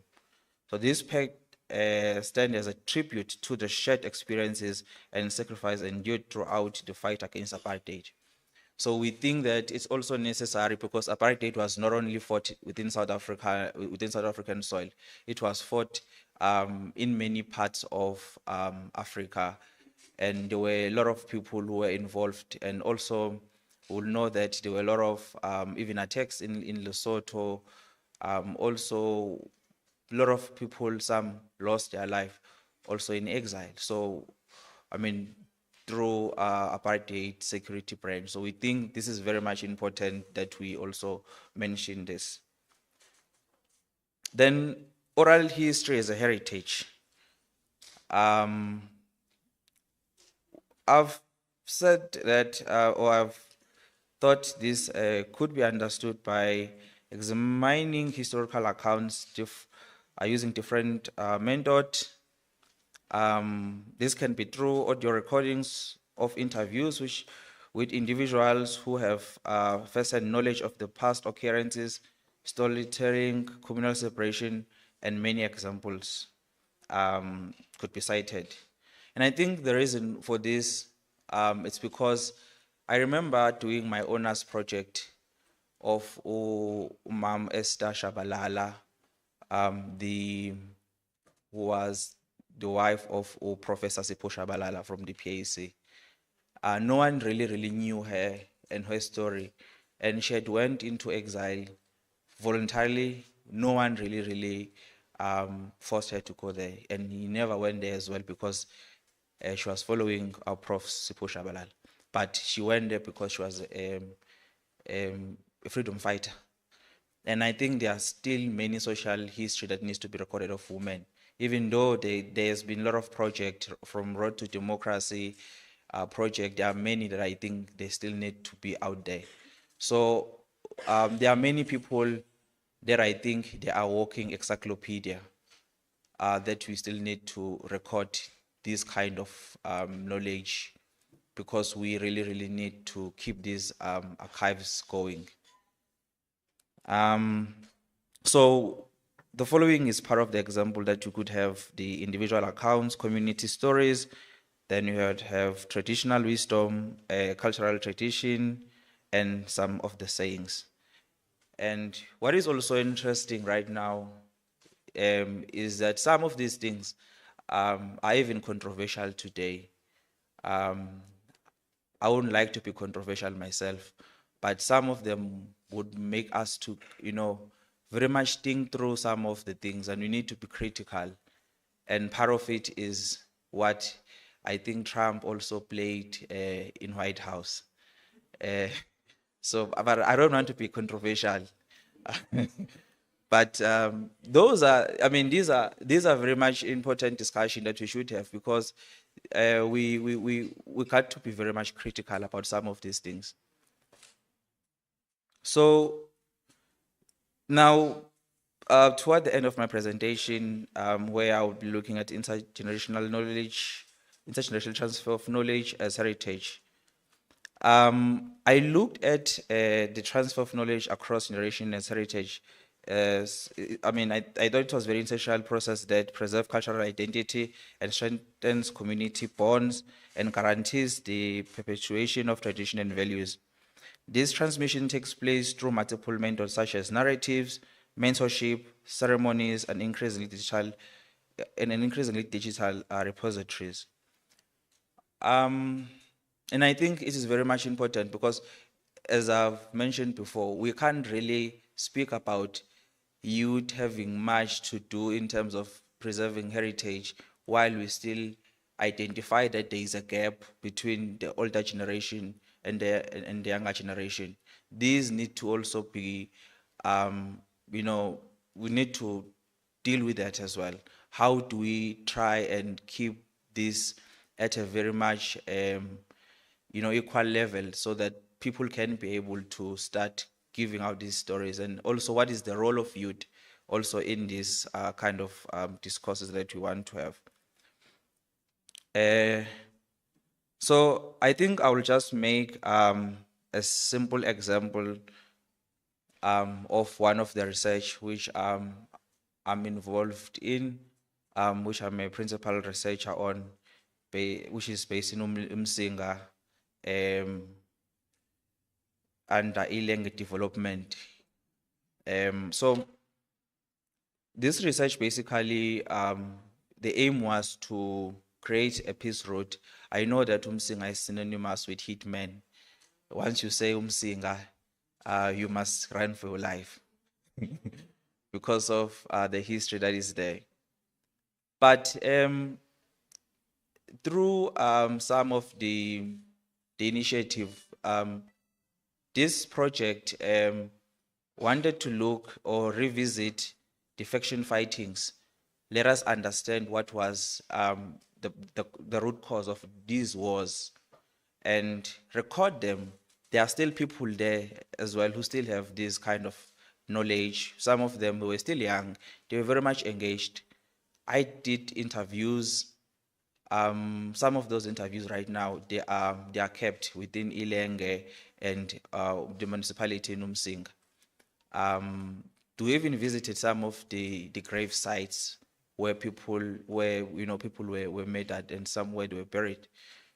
But one way in this project that we were able to get you to be involved was to also try and center, because Umsinga is in the rural area, center also the elder generation to speak to the structures that are there in the society, because this case study is very much based in a traditional society where authority much more lies with your king and other people. But we have tried to rope in structures, every structure in society, to say, let us have this kind of session, and you guys are going to be having this role.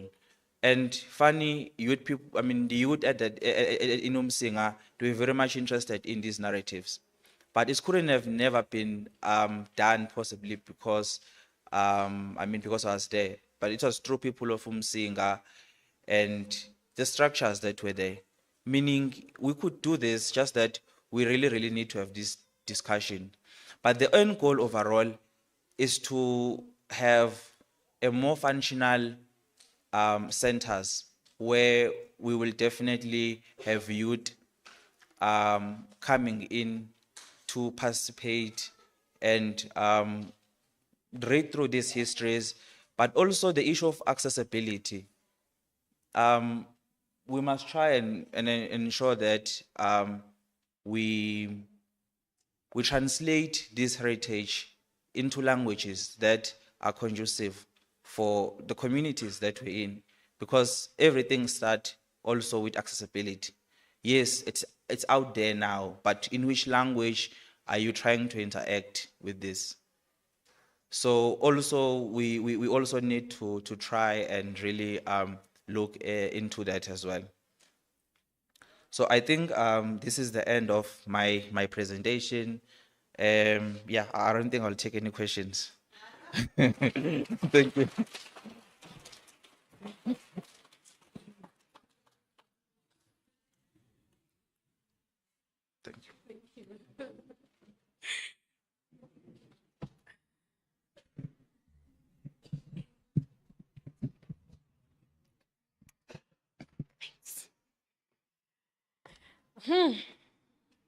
We're almost there, right on time. Thank you to our presenters, your patience and your dedication in educating us. I'm sure when we leave this building, we're not just going to leave with an empty head. We are going to live as heritage ambassadors. I get learners. So we're going to come back and do the interactive session after a body break of 10 minutes. 10 minutes, ne?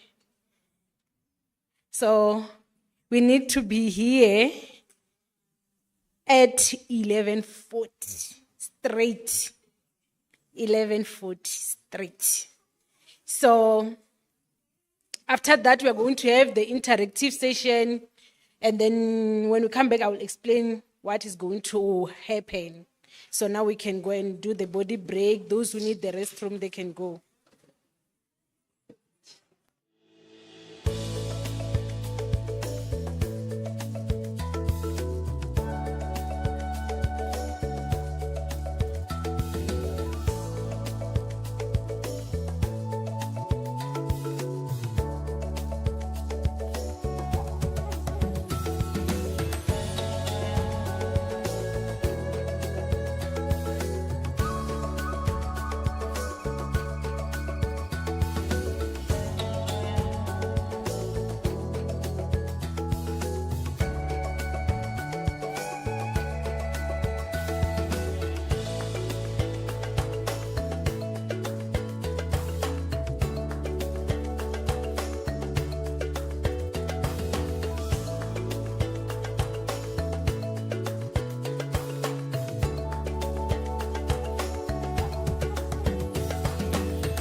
15 minutes. Ne?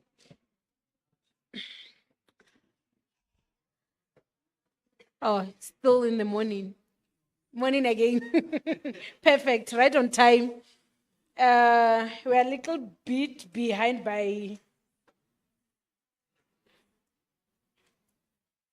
15 minutes, I think. But I know we will push. By 12 o'clock, we'll be done.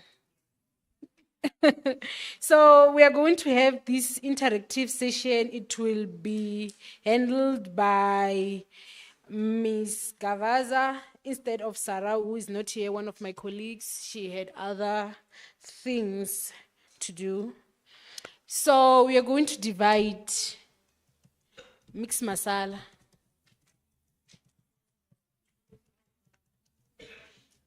Yeah, mixed masala. I really want to make that friendship, that exchange, cultural exchange. Yeah, today you're not going to be with your friends. Gavaza, you can come and tell them what's going to happen in this session. Thank you.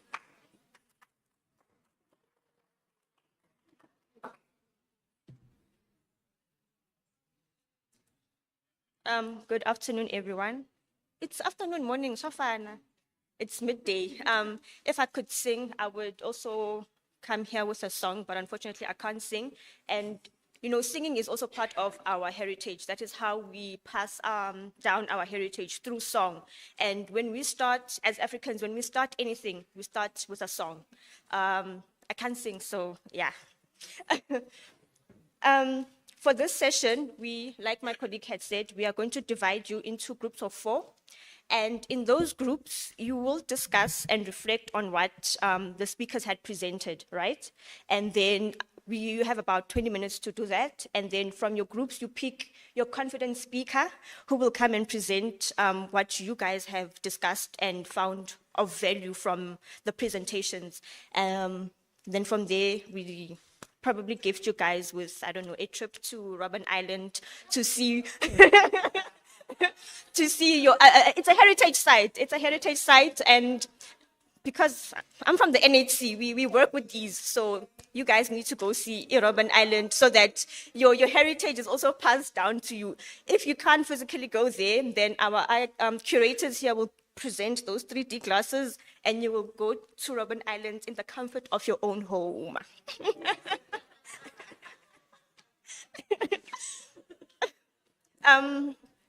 Roro, how are we dividing them? So we'll divide you into groups of 15. 4 groups of 15. Yes, 15 learners. And then who are the group leaders?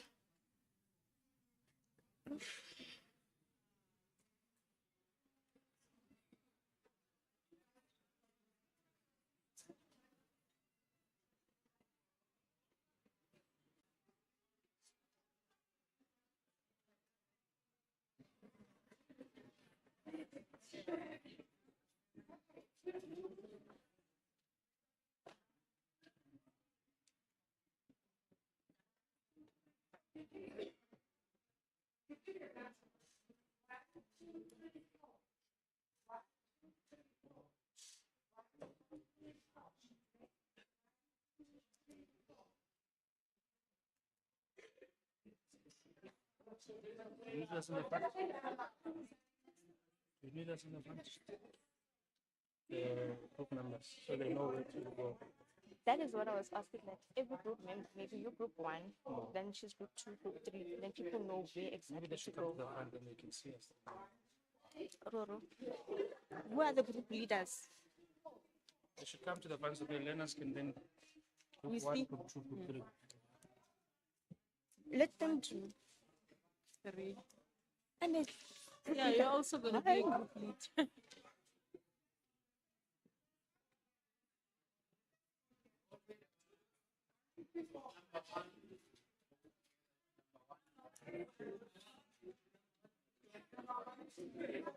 are you also group leader? Yes. So you'll take group 1. Okay. So where will you be positioned? I'll take them out. You'll take them out. There's maybe 3 groups can sit in the front here. There's lots of space. One can go where you really want to go. The first check. You can go further down. There's a procedure that goes further down. Oh, the meetings are done that side. They need to go available. They need to write. No, they can write, but it's. Oh no, there's an open area down there. There's an open area in the front there. We have VIP. So here, Oh, we can have one group here. one can stay inside. Or two. No, one. But it would be nice for them to get fresh air. Yes, outside. Lots of space out here.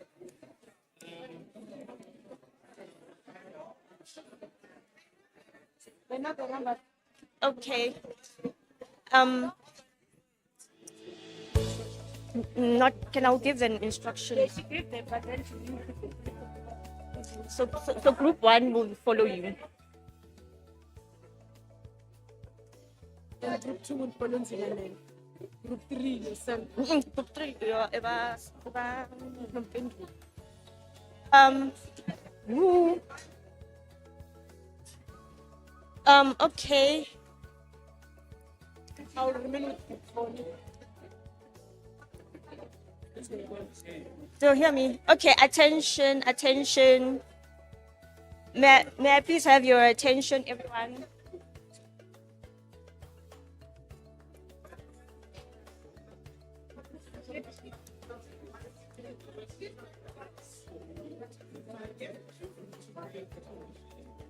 Okay, we're still sorting them out. But I don't think they could hear you. Just need to Be loud. Okay. Attention, everyone. Attention. Nkombela attention ya n'wina. You can see. So I think now that everyone knows their numbers or their groups, you will be divided.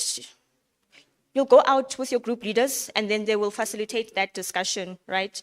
So group one, please follow Sir here, the Sir in black, in all black. So if you're group one, please follow.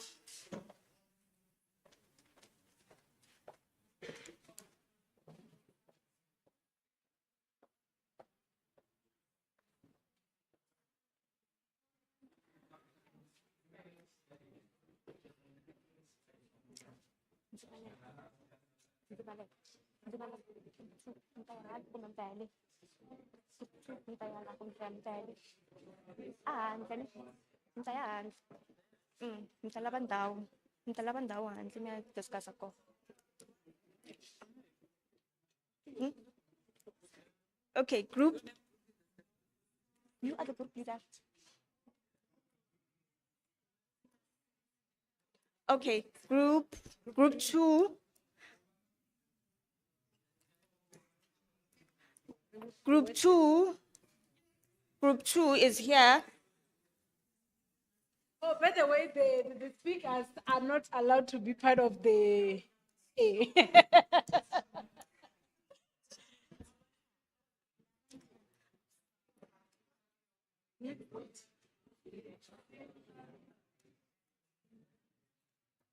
Then 2, 3, 4. I'm so confused because why are they standing there and discussing?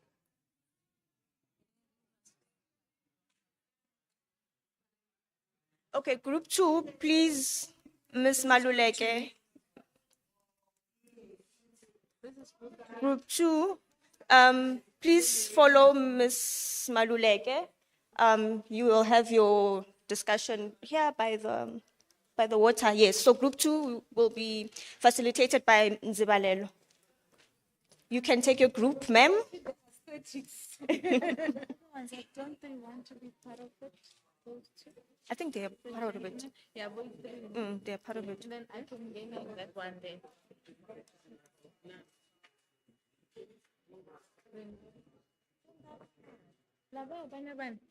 I don't know. That will be your group 3. Yes. So I don't know where you guys gonna have this discussion. We'll find a spot. Okay.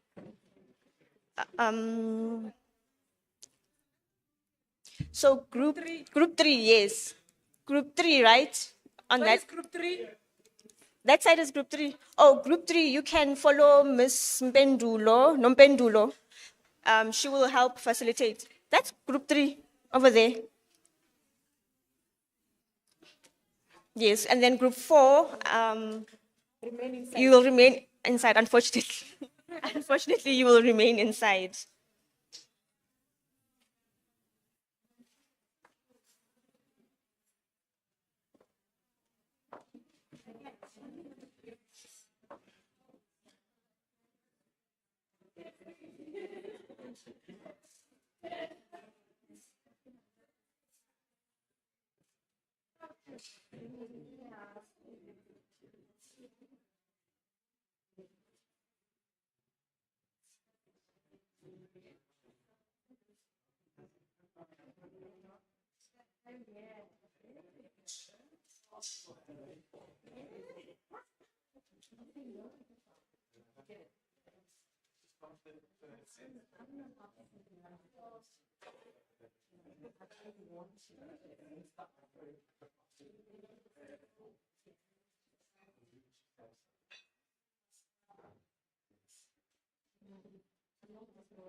We are going to finish the facilitation, so I can.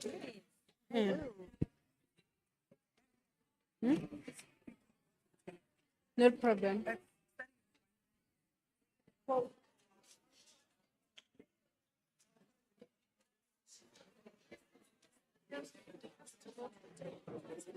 Yeah.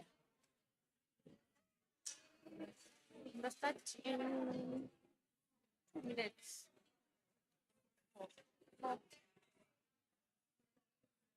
Where's the other one? Everyone's back. 1, 2, 3. I need the 5th chair.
Afternoon, colleagues, learners, welcome back.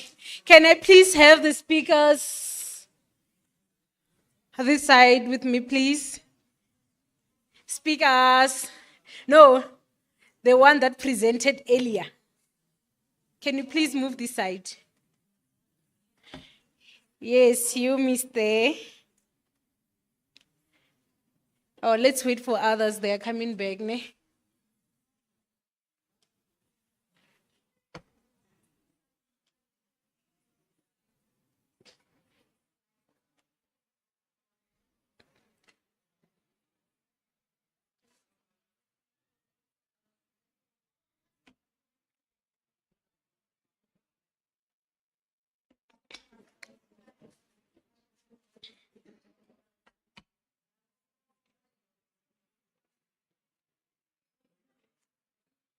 Learners, colleagues.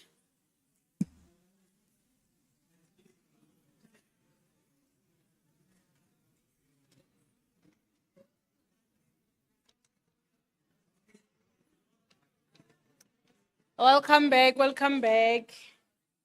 We are very behind. We have to be quick so that we leave here early, ne? I think everyone is back.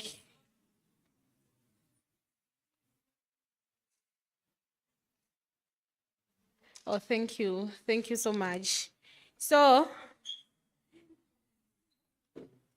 I hope you had a wonderful discussion with your new friends, your new brothers, your new sisters, ne? So now it's your time. It's your time to come and shine here, to lay your reflections, remarks, present what you have learned, present on the topics that our esteemed guests that have delivered us, ask questions. and do everything. Each group is going to be given 10 minutes, ne? Sorry. But I know you guys, you talk a lot. With that 10 minutes, le tla ba le enzile everything, ne? 10 minutes, ne? 10 minutes, ne? 10, please. Please. 10, please. Please. 10, ne? Please. Group 3.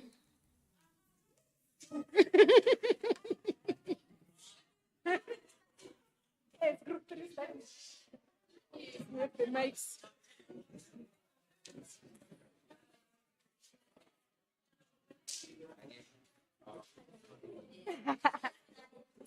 I'm present, not present. Okay. Yes. Here support. Yes.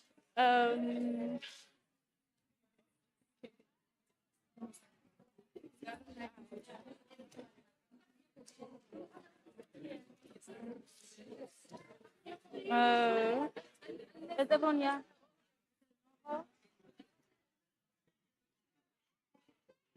You have the definition.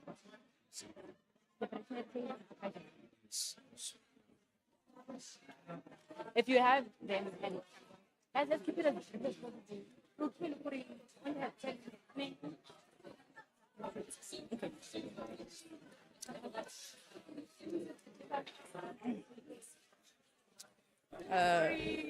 ma'am.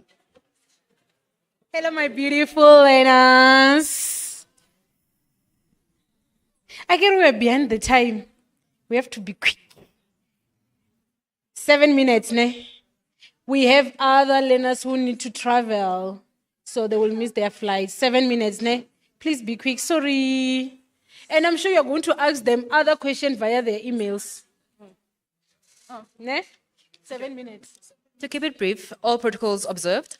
My name is Zukanya Yakoma. I will just be introducing the speakers of Group 3, which is my group. So we have Speaker 1, Mr. Lenovo Makuyana, who will be touching on liberation heritage, archiving, and also introducing his own topic, the 30 years of democracy. He'll touch on that, and he'll try to find links with today's theme, which is reflecting on 30 years of liberation, youth perspectives on South Africans' heritage. Next, our speaker 2 would be Ms. Mpilo, who will be touching on storytelling, followed by Ms. Kosa on the Soweto uprising. And lastly, we'll have Ms. Mahuisire on our conclusion. Please enjoy, and yeah, I hope you find something informative to take home. Thank you.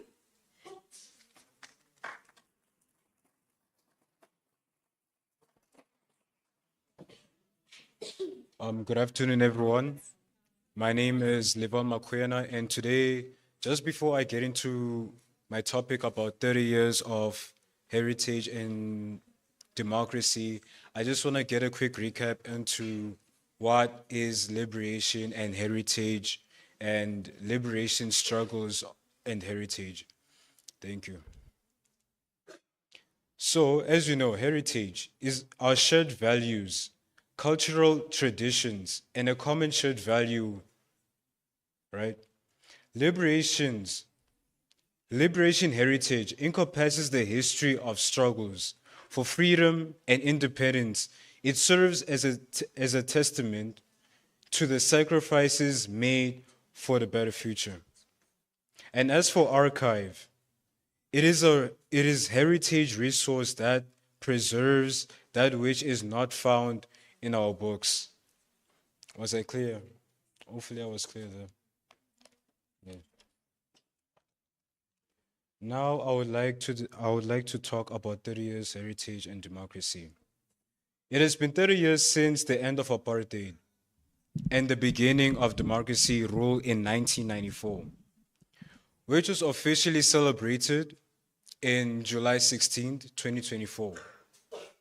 Making 3 decades since the end of apartheid and democracy, leading this country, giving us more opportunities to freedom, equality, and unity.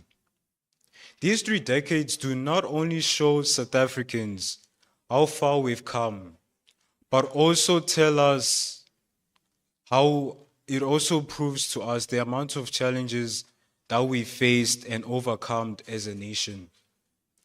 After citizens of South Africa voted for their first democratic election for leadership, symbolized hope, peace, and recognition. And the one chosen for that role was none other than our former very first Black president, Nelson Mandela. Leading this country into a new era of democracy. 30 years were celebrated to remember the historical moments when made and help unite a divided nation. This anniversary shows us and reflects the progress we've made since when it all started in 1994. Telling us that there is more to accomplish and to achieve as a nation. This challenge will still face, and the importance of participating in the values of Mandela stood for our freedom and equality. The past 3 decades have been a mixture of victories and struggles. This should show all of us that we can continue fighting and facing the challenges head on. Thank you. Good morning. My name is Joshua Mpilo, and I will be talking about storytelling. We often take our freedom for granted, and we often take our freedom and democracy for granted. That's mainly because we either don't know or have forgotten the people who came before us, our Nelson Mandelas, our Steve Bikos, and our Solomon Mahlangus.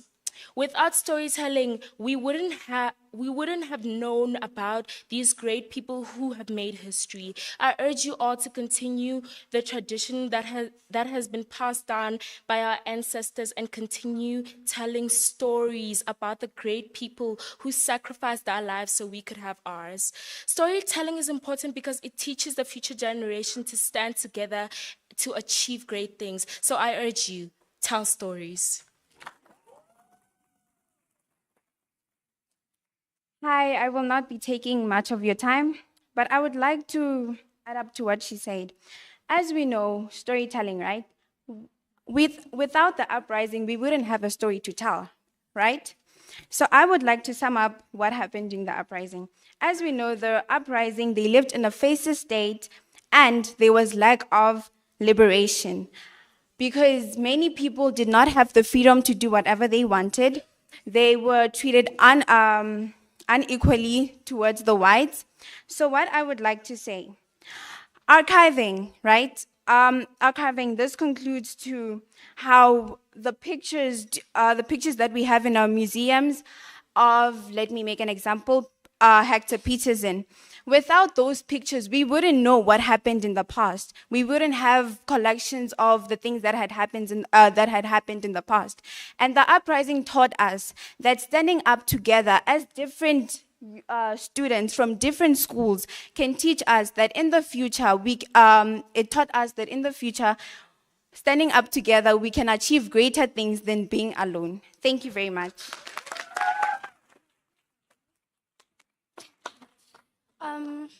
Hello guys, my name is Shirati Mawisire and I'll be speaking on liberation of heritage.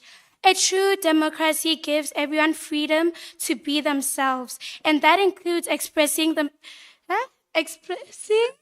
their cultural identity. As Dr. April touched up on saying, whether it's language, food, clothes, or traditions, these are all part of who we are. When people feel free to share their culture, it builds respect, understanding, and unity as a country. When people embrace their culture, it builds a stronger community. I also fight against hate. It also fights against hate and stereotypes. For example, when schools celebrate people familiarize themselves with people's cultures. Schools, social media, and community programs should teach us to respect different cultures instead of ignoring or mocking them. In a democracy, everyone's voice matters. This means every culture should be heard and celebrated. In conclusion, I strongly believe that embracing culture is not just a nice idea. It is necessary for a strong and fair democracy. We cannot talk about equality and freedom if we don't respect each other's differences. So let us open our minds, learn from each other, and build a better future by accepting and celebrating our cultures. Thank you.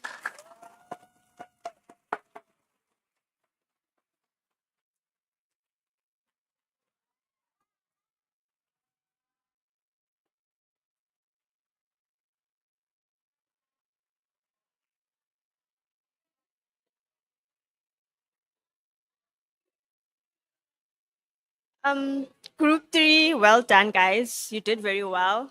You guys are very well spoken, and I'm sure your leader here is also proud of you. Yeah, shine. This is your time to shine. You never know where it's going to take you. Okay, next we have group 4. Group 4. Group 4 time, please.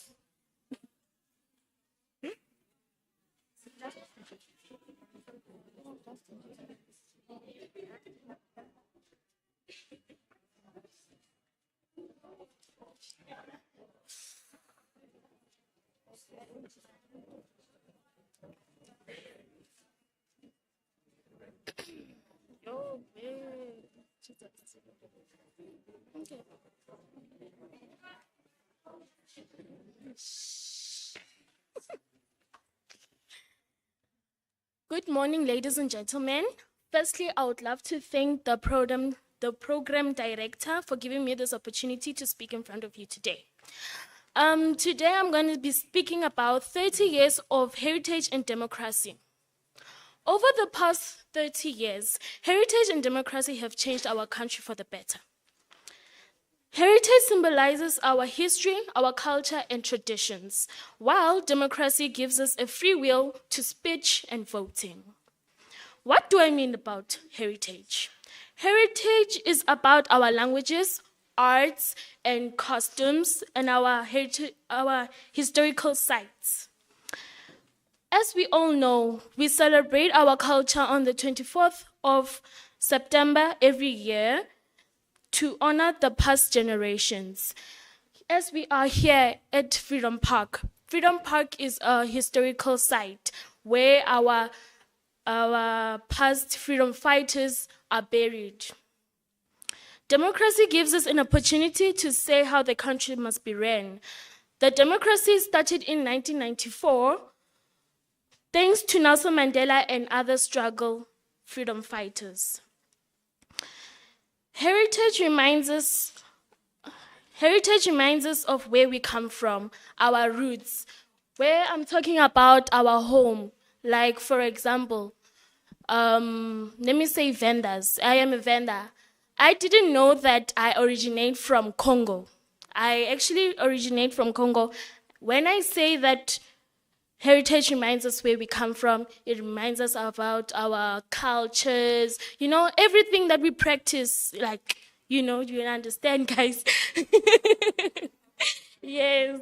Well, democracy ensures that we build a better future together that includes everyone by respecting our past and protecting our rights. Thank you very much.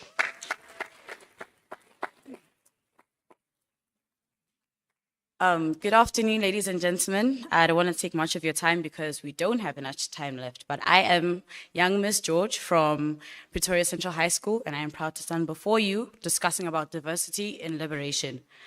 I heard Dr. April mention that we should teach our children about our heritages and our lineage, the lineage of our heritage. It touched me because we focus only on the heritage of South Africa, but not the heritage of our neighboring countries. We discard them as if they were not with us as we fought for the liberation in South Africa. We discard them and tell them that they're not part of us, but we all had one goal in mind as Africans. Actually, more than one: democracy, freedom, equality.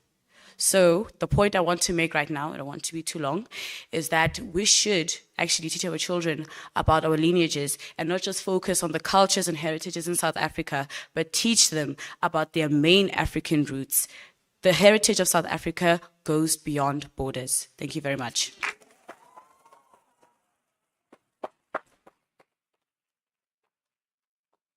Greetings, everyone.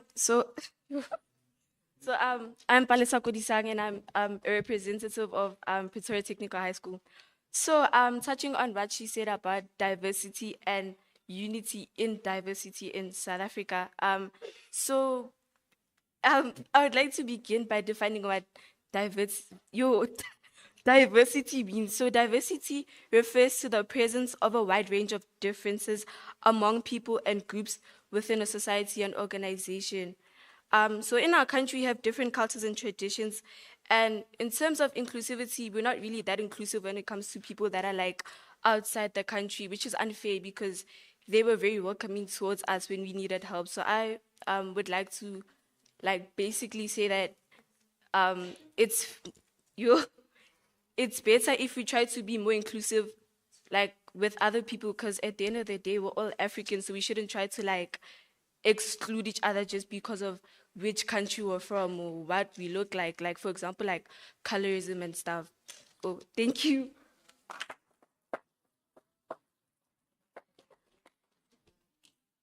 Good morning. I'm Wanga Nejidzati, and I will touch on the preservation of South African history.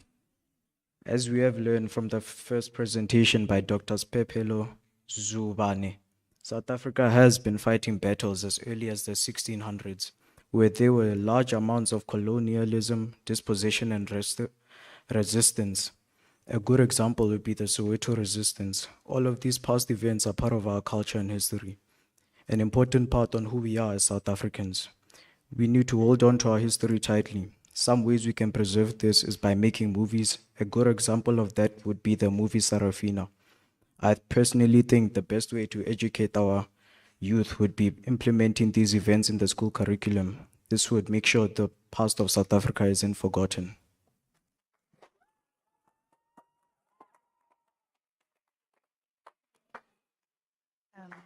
Good day, everyone.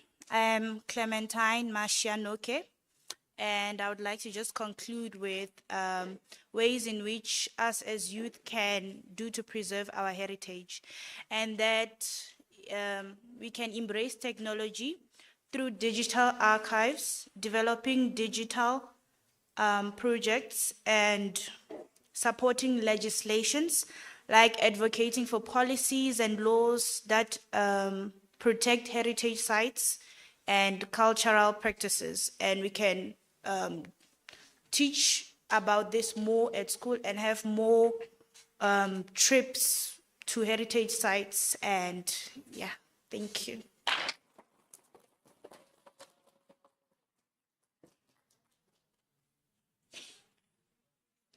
Thank you very much, Group 3. Group 2 or Group 4? I'm not even sure. Thank you very much for your presentation. The next group to present is Group 2. Group 2, please, the stage is yours.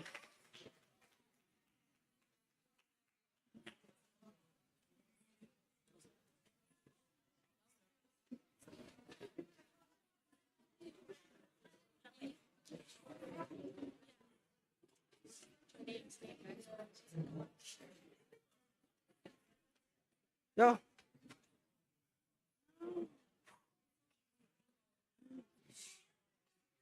Oh, that's for Salaman.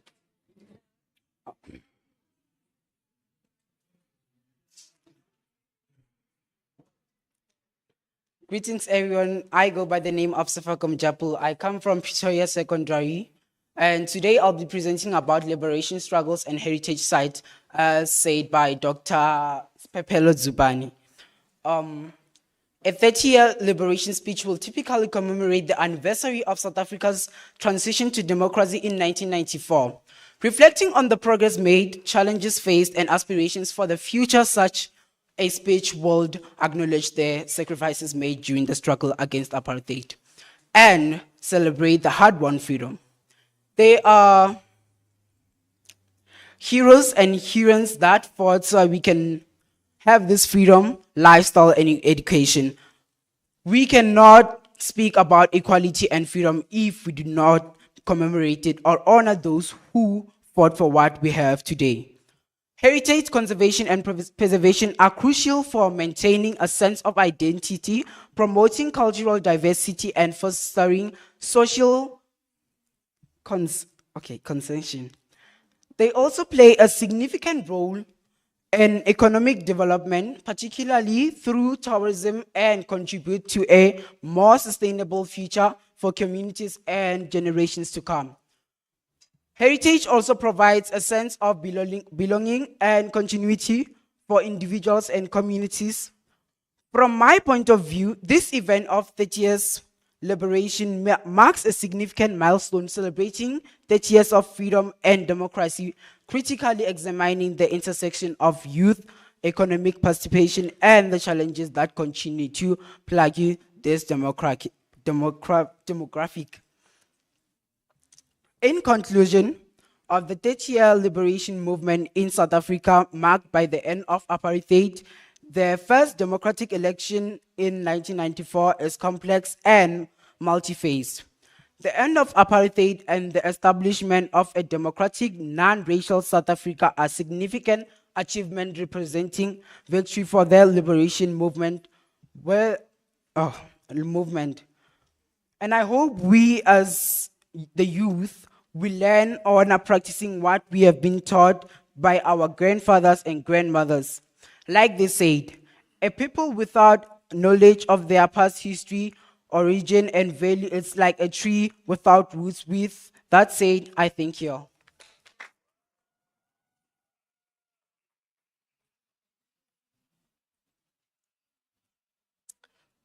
Greetings, everyone. I go by the name of Ishmael Bonolo, and I'll be talking about liberation, freedom, and democratic heritage, which was Dr. Pelelo Zubani's topic. I'll emphasize more about liberation strategy, struggle heritage. It encompasses sites, people, and events from the fight against apartheid. Examples can be Sharpeville Massacre, which took place in the 1960s, Soweto Uprising, which took place in 1976, where lots of children were murdered and lives were lost. Another example can be Robben Island and Constitution Hill. Freedom and democracy heritage reflects the transition from apartheid to democratic governance. Example can be the 1994 first democratic elections and the Truth and Recognition Commission. The period includes evidence of early resistance to colonization, dispossession, and offer a series of wars of resistance. David Struman was the last Khoikhoi chief allied with the Amaxhosa and escaped imprisonment several times. He died in Australia in 1830. The Zulu people are under Shaka Zulu and the Sotho people are under King Moshoeshoe I. He was born in 1915 and died in 1840. 1815 and died in 1840. Thank you.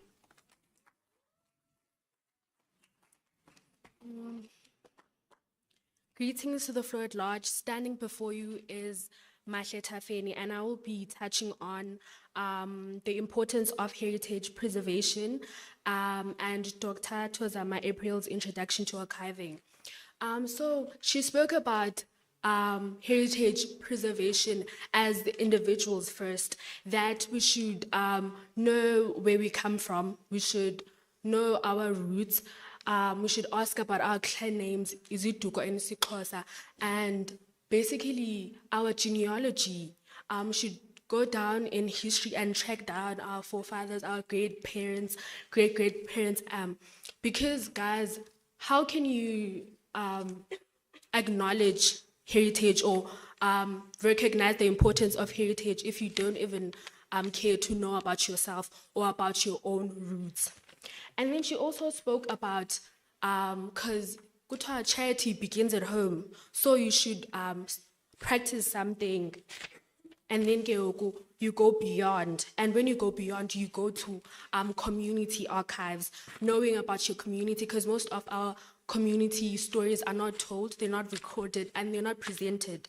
So you don't need to isolate yourself. You need to be part of the community and talk to them and know your stories. And lastly, I want to touch on the inheritance that we were given by our forefathers through oral storytelling, and because nowadays we're always on our phones, we don't even talk to our parents, we don't interact with our grandparents, and they have so much knowledge, guys, and so much to share. So we should talk to them and get that inheritance and get the knowledge.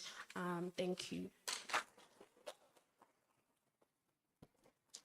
I'm sorry.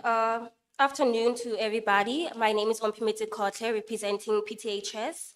I'd like to begin with Soweto Uprising, a word that everybody here probably knows, Ubuntu. I am because we are. The Soweto Uprising shows the philosophy of Ubuntu, which states I am because we are. This relates to the Soweto Uprising by showing how we as a community back then fought for our education and also leading up to the end of apartheid, which we fought for our freedom to the end of the apartheid system. And on top of that, I'd like to add on some of the things that were missed, like our heritage clothing. In African culture, we all have different, heritage clothings. The importance of heritage is to tell our story, our culture, the different drawings on it, the different patterns, gives us the story on how we lived back then. The use of the heritage colors helps to maintain the aesthetic, integrity, historical character of period properties and conservation areas. Usually it is worn by animal skin, the vibrant colors, the shweshwe fabrics, usually from Zulus. And I'd like to tell that in Western culture, we've been wearing different clothes, these new modern clothes, instead of appreciating our culture, these clothes. And that's what I wanted to speak about. Thank you.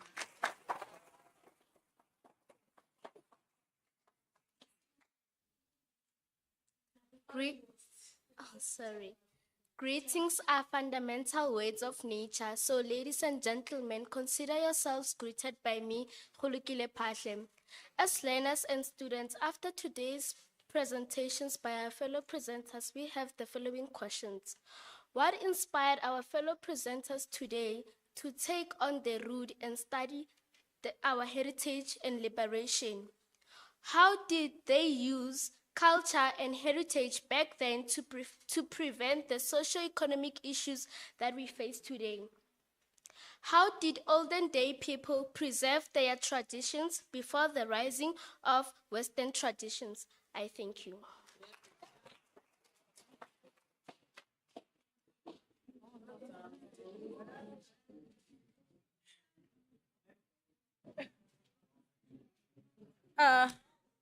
Do we answer them now? Okay. The group one.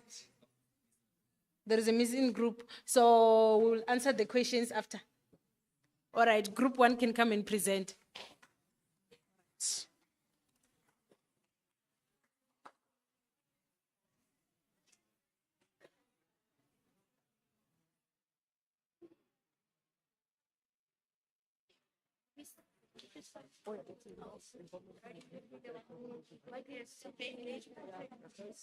Yeah, you can empower group engagement and heritage preservation.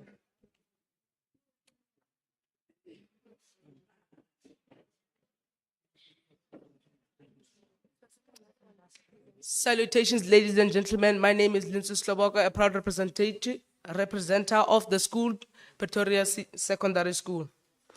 Now, what I have come to speak before you all today is the empowered youth engagement in heritage preservation. Now, this was already touched by most of the speakers, I believe, about how are we going to preserve our heritage.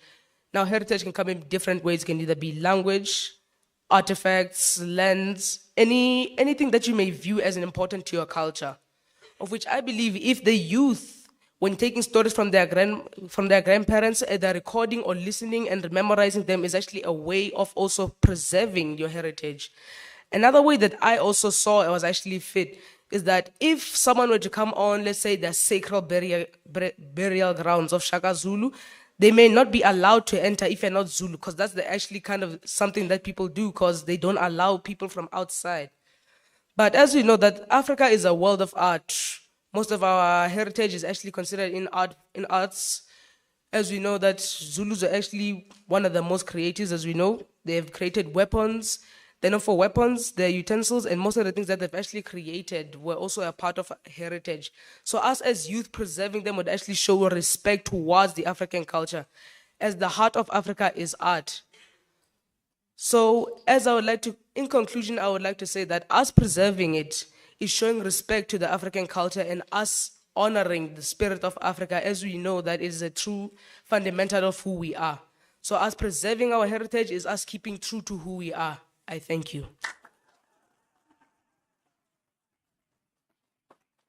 Greetings to all. My name is Karaba Matinyani and I am from Pretoria Secondary School Learning Institution.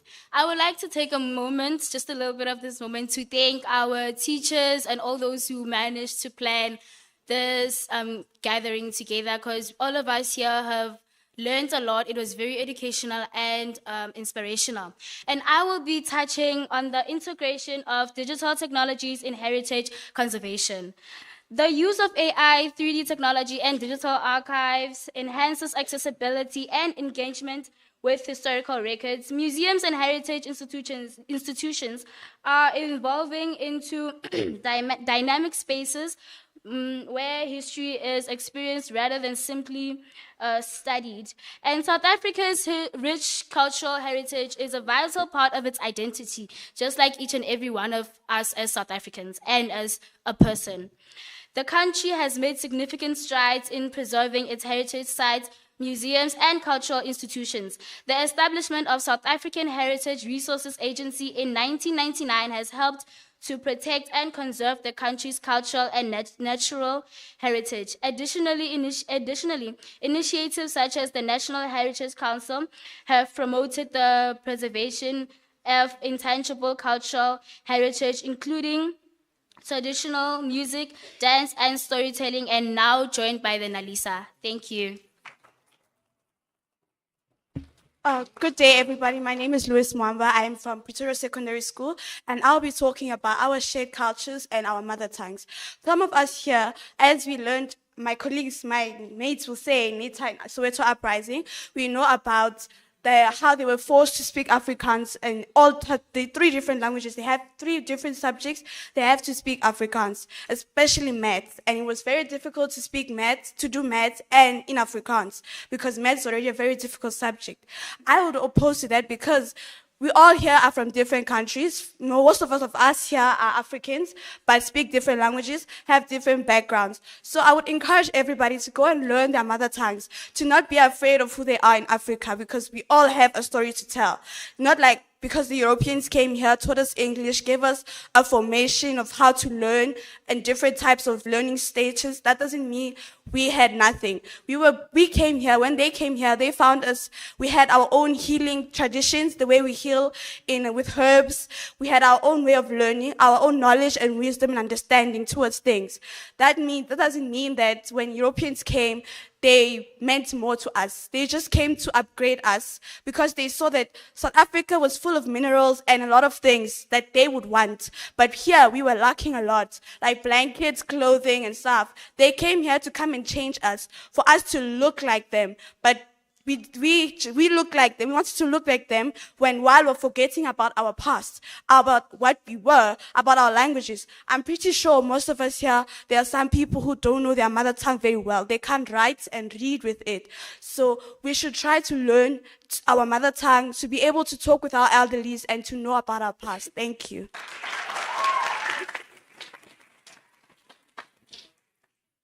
Good day, everyone. My name is Renaindo and I'm from Pretoria Technical High School. The topic I'll be talking about is revising the past and shaping the future, the Soweto Uprising.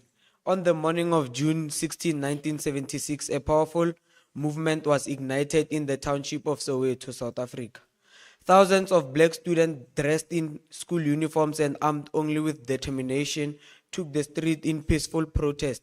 Their grievance was the apartheid government mandate that Afrikaans must be used as the medium of instruction in schools alongside English. The context of the Soweto uprising lies in harsh realities of apartheid. Under apartheid, education for black South Africans was way too inferior. The Bantu Education Act of 1953 ensured that black children were trained with limited resources, overcrowded classrooms, and poorly trained teachers. The 1,000 black students peacefully marched to Orlando Stadium to voice their concerns. The police response was brutal. Hector Peterson's death became a symbol of the cruelty of apartheid and the courage of the youth who stood against it.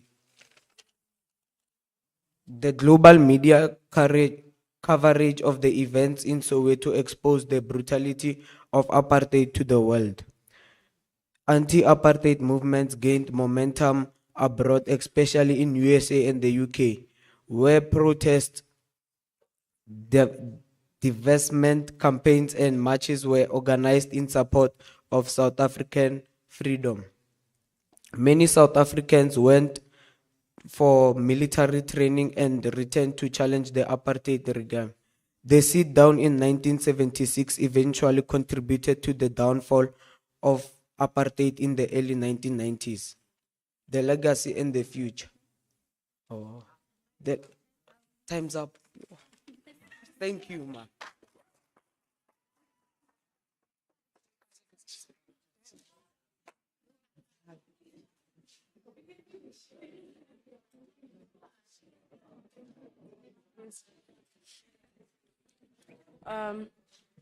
Can you hear me?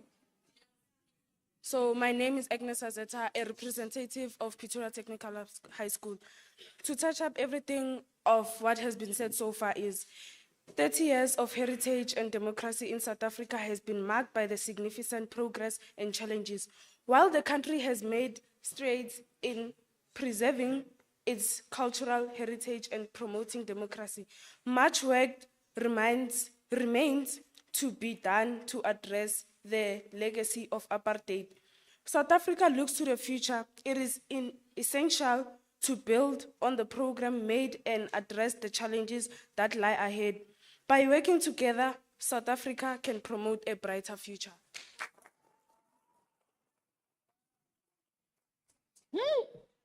I wish I can be young again. Hey, wonderful presentation, learners. Thank you.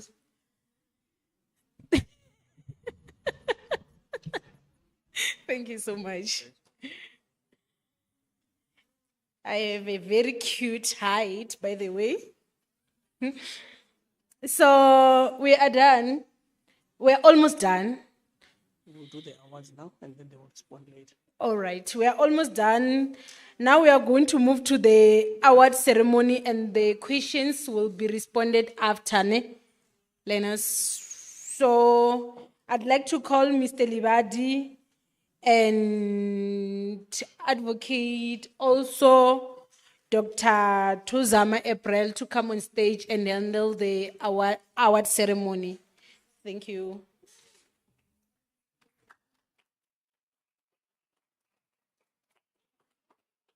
Yeah, thank you so much, advocate and doctor. Just a brief. We are learning that we should have had more time. We will do better next time. So I had not thought that you would be so much interested like this. This is amazing. Thank you so much. So we have asked you to write essays on the topic that you were given about Soweto uprising.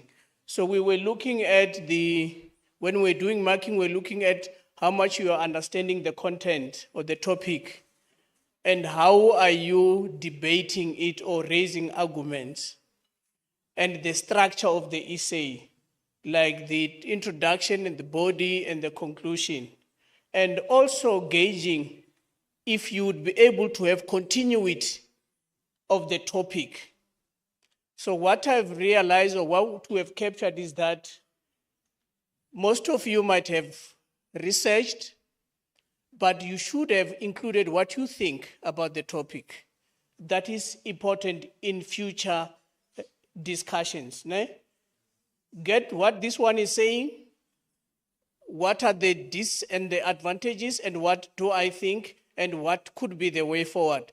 That is very important in structuring an argument. So most of them advocate, only few were between 40 to 50, majority between 50 and 60, some between 70 and 80, but the top ones were between 85 and 93. So thank you so much for those who did well. Without wasting time, we have identified 5 top learners and 1 learner who did well in terms of creativity. She scored between 70 and 80, but she's going to be awarded because she created her essay in a poetic way. So it's not all the time when you are given an essay or topic that you should follow the instruction of the lecturer or the teacher. Ne?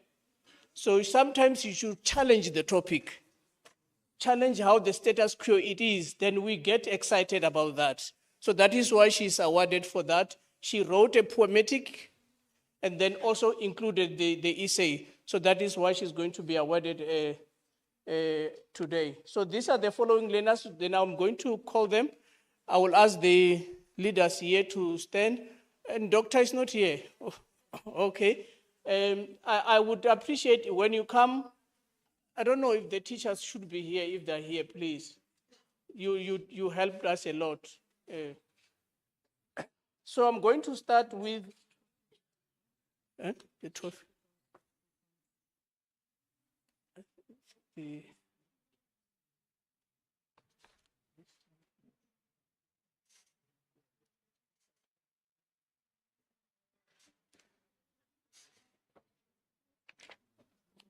So we'll start with the learner who was creative.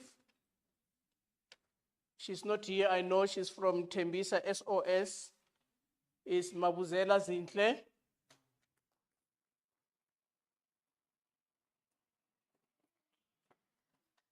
And the 5th learner is Mahoba Lisiro.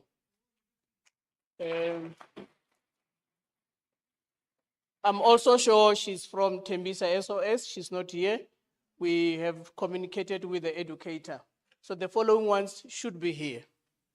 And the 4th learner is Mfuni Tabang.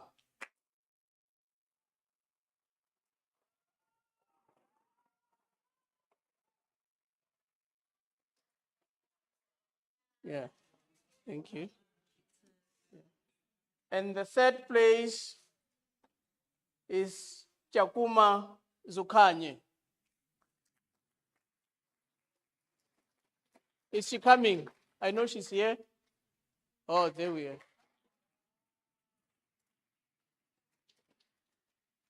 And the 2nd place is Ngwane Litabo.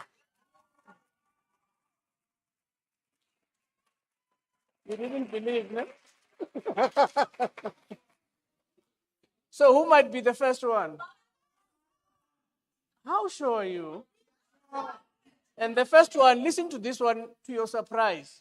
The first one is Mtombeni Pabalula. Wow. How sure are they? Okay, over to you. So, I don't know, how do we do it? So I think the first, can we have the first? You go and get your trophy.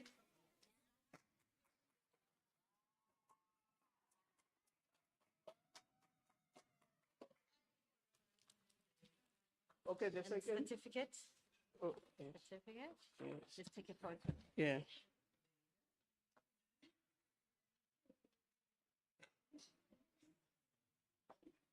So we know that we have a school that didn't participate, not because you there was a late communication, ne? It's Pretoria something, ne? Yeah. Next time.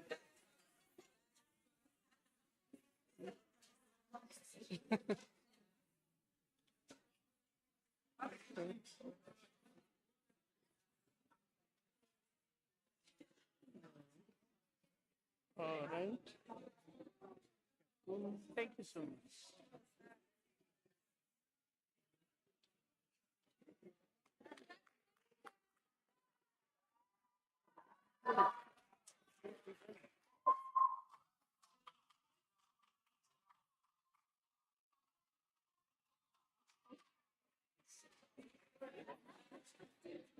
Oh, yes. Oh, Miss Maviva. Maviva is there. Oh, that's it.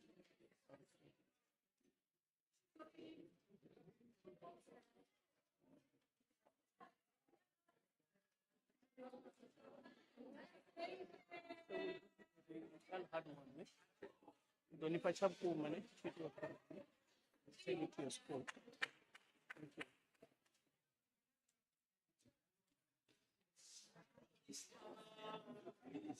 Okay. Cool.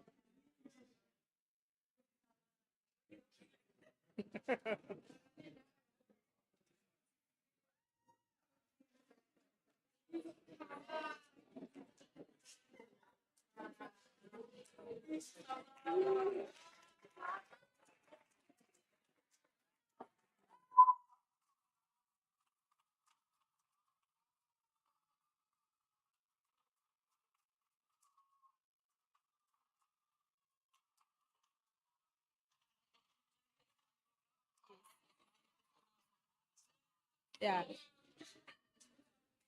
Now we can do answers from those questions that were asked to our presenters.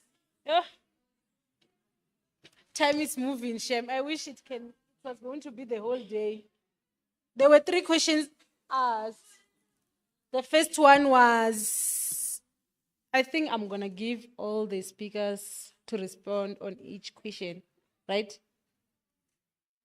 Or, I don't know. The first question was, what made the presenter be inspired about the topics they were introduced? The what? No, I can't read properly. Can someone who wrote here come and read?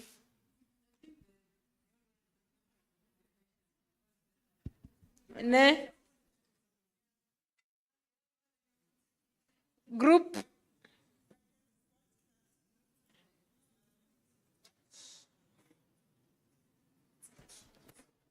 What inspired the question?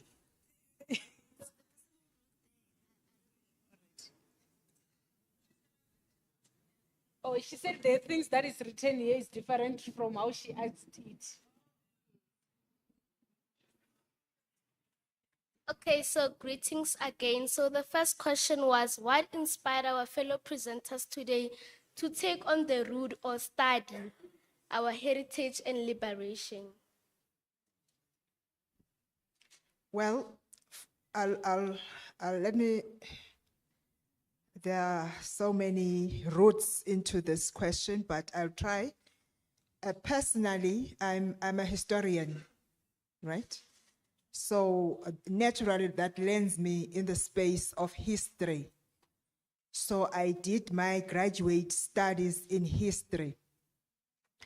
And in my postgraduate studies, we were given this course. It was on women's history, researching the histories of the struggles of women in Southern Africa.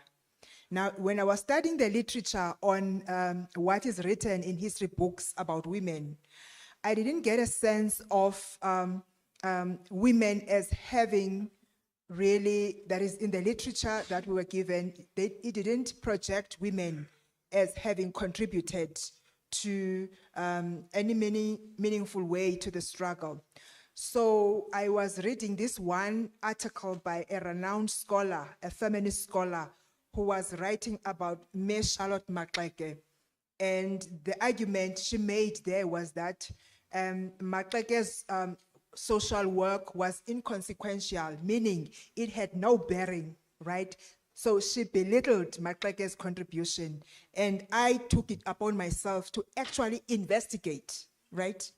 Because I thought if Charlotte Maxake is celebrated as having been this iconic woman who was actively involved very much early in the public life of South Africa, as early as the 1900s, it then stirred an interest in me to know more about her, right? So my journey into scholarship, that is scholarly interest in the history and liberation heritage, began very much early in my graduate studies. So it was upon my active kind of interpretation and engagement with books, right? But over and above that, I had my own interest in my family history. I grew up in a family of good storytellers, right? My grandmother, right, who I always refer to as the living archive, may her soul rest in peace. She was knowledgeable, you know, she knew almost all the things I got to learn in books. She could recount some of those events, right?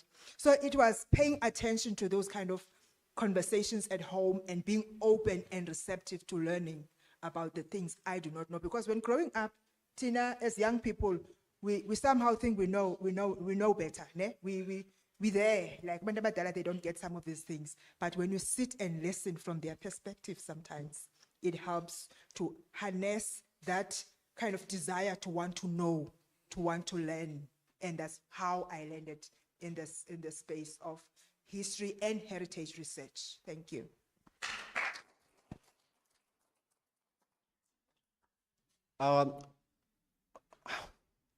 For me, perhaps umuntu aqala bonga the question. It's a very good question. I appreciate it.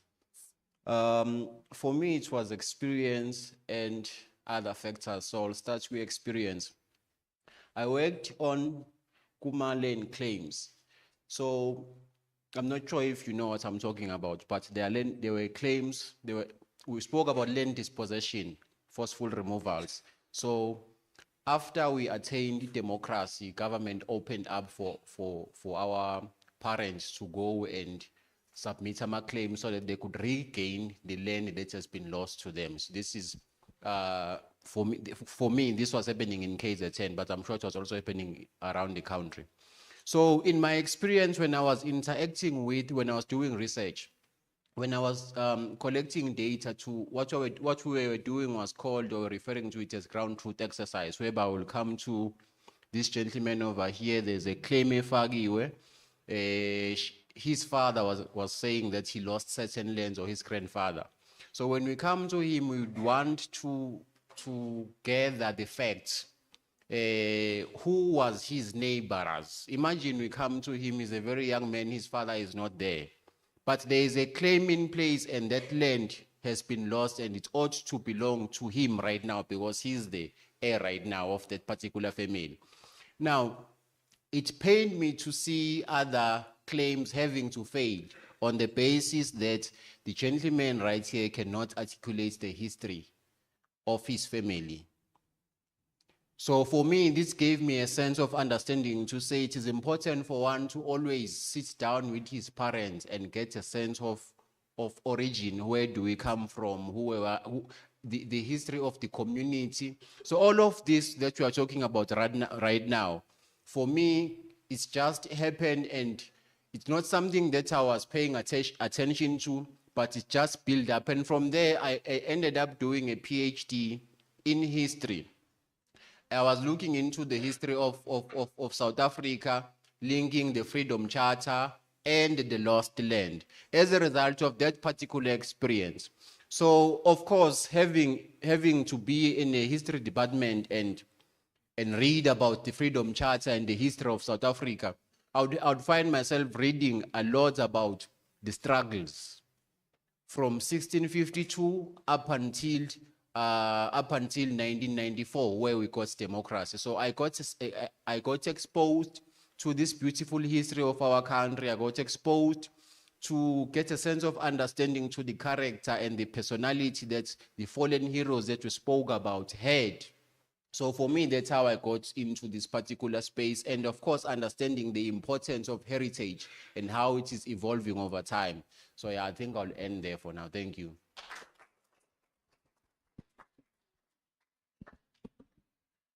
Thank you, Doc and Docs, and thank you, Program Director. Thank you, Lenas. Mine, I think it's a little bit different. I did not study heritage. I studied political sciences, which is not far from also storytelling or perhaps learning about what has happened before and why we are here today. It's much linked. I am a teacher by training. When I saw the invitation, it came at a time we were part of a conference at UNISA, which started on Tuesday, where I was presenting. So we had to abandon that conference to come and spend this day with you, because the teacher in me always rises above. Anywhere I find an opportunity to learn from young people, to impart knowledge, I get excited with that space, and I have learned so much today from all of you. I do not regret taking that decision to come and be with you.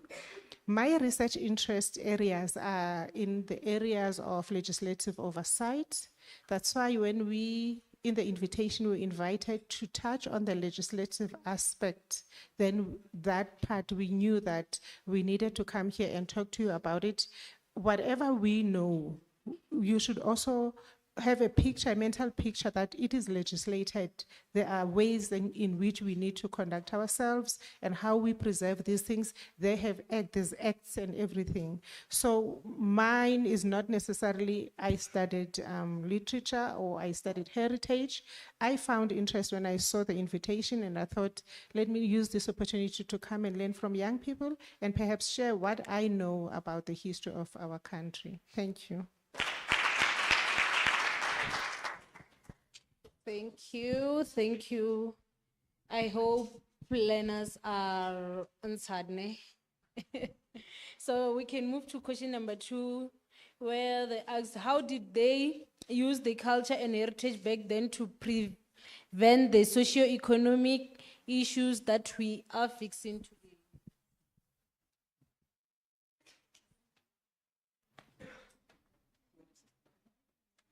Can you come again, please? How did they use culture and heritage back then to prevent the socio-economic issue that we fixed today? I would like to appreciate the question That's first. Can you please come and ask the question, because what we have written is different. Is it different? Yes. Eh? No, they are busy saying what and what. Oh.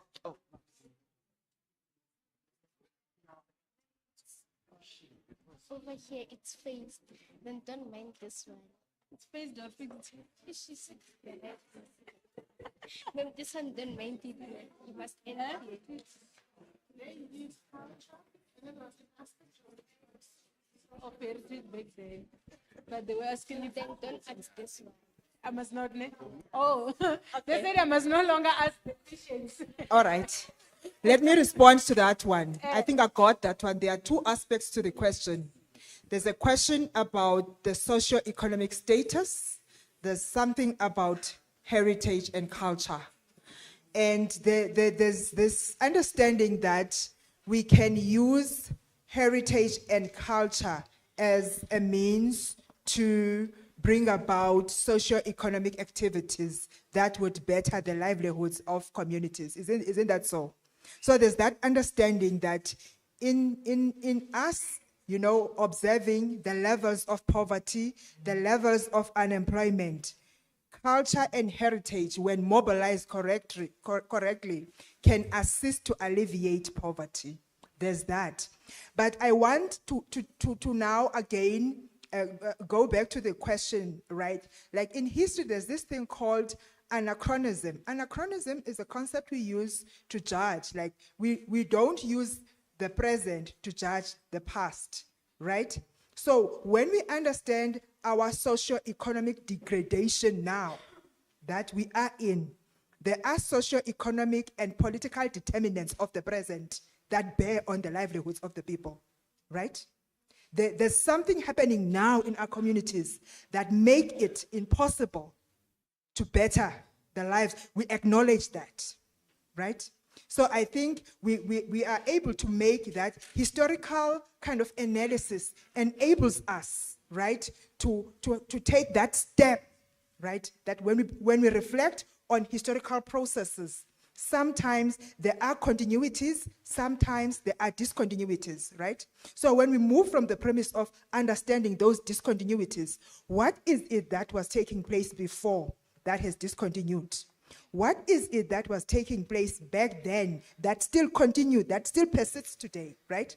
So history enables you to make that clear distinction in historical epochs. Ne? So when we begin to mobilize art as a means to conscientize, right? We are able to use the art as a means to express ourselves on the present, right? Are we together, good people? So I like that question because when you pair these two, each stands as a question, as a standalone question. And it allows you, it gives you a lens into the past, but at the same time, understanding that it may very well be that there are nuances in the present that are not the making of the past. There are nuances of the present that are a making of the past, right? So we just allow ourselves that clear distinction between the past, the present, and the future. Oh, thank you. We are running out of time. So now we are closing. And then, is there anyone who's going to give the vote of thanks? Okay. So you can come on stage. Sorry to cut the conversation. There's a bus waiting for other learners out there. Yeah, it's working. Sure. Good afternoon. Good afternoon. My job is a very simple task. It's just to say thank you to everyone. I think because of the time constraints, I'll be very brief, but just to thank our partners, NaLHISA, for this wonderful project. I think it went down very well. I know we were working behind the scenes, but I think it came out very well. Thank you so much. To all the speakers, panelists, thank you for your input. You just touched on teaching. I think you should all be teachers because we learned so much today. Thank you very much. To the partner, Mulusu Group, thank you for being here and capturing this moment. But ultimately, the most important people in the room is you learners. I think you should give yourselves a round of applause. Thank you. From our side, Freedom Park, we also want to thank you and we want to encourage you to please come back. June 16 is free entry, so please come back and take a free tour at Freedom Park. Thank you very much. Announcements. Okay, thank you very much. My job is to do announcements. If we could please listen. So you are on transport and you're running late. So what we'll ask is that you eat as quickly as you possibly can because your transport needs to take you back to school. So the food is right behind there. So you'll just go through, let's do it orderly, right? Go around, grab your plate, eat as fast as you can, and please make your way back to transport. And then for the speakers and the teachers, I think you'll be led to where you'll be eating. Thank you and have a good afternoon and see you next time.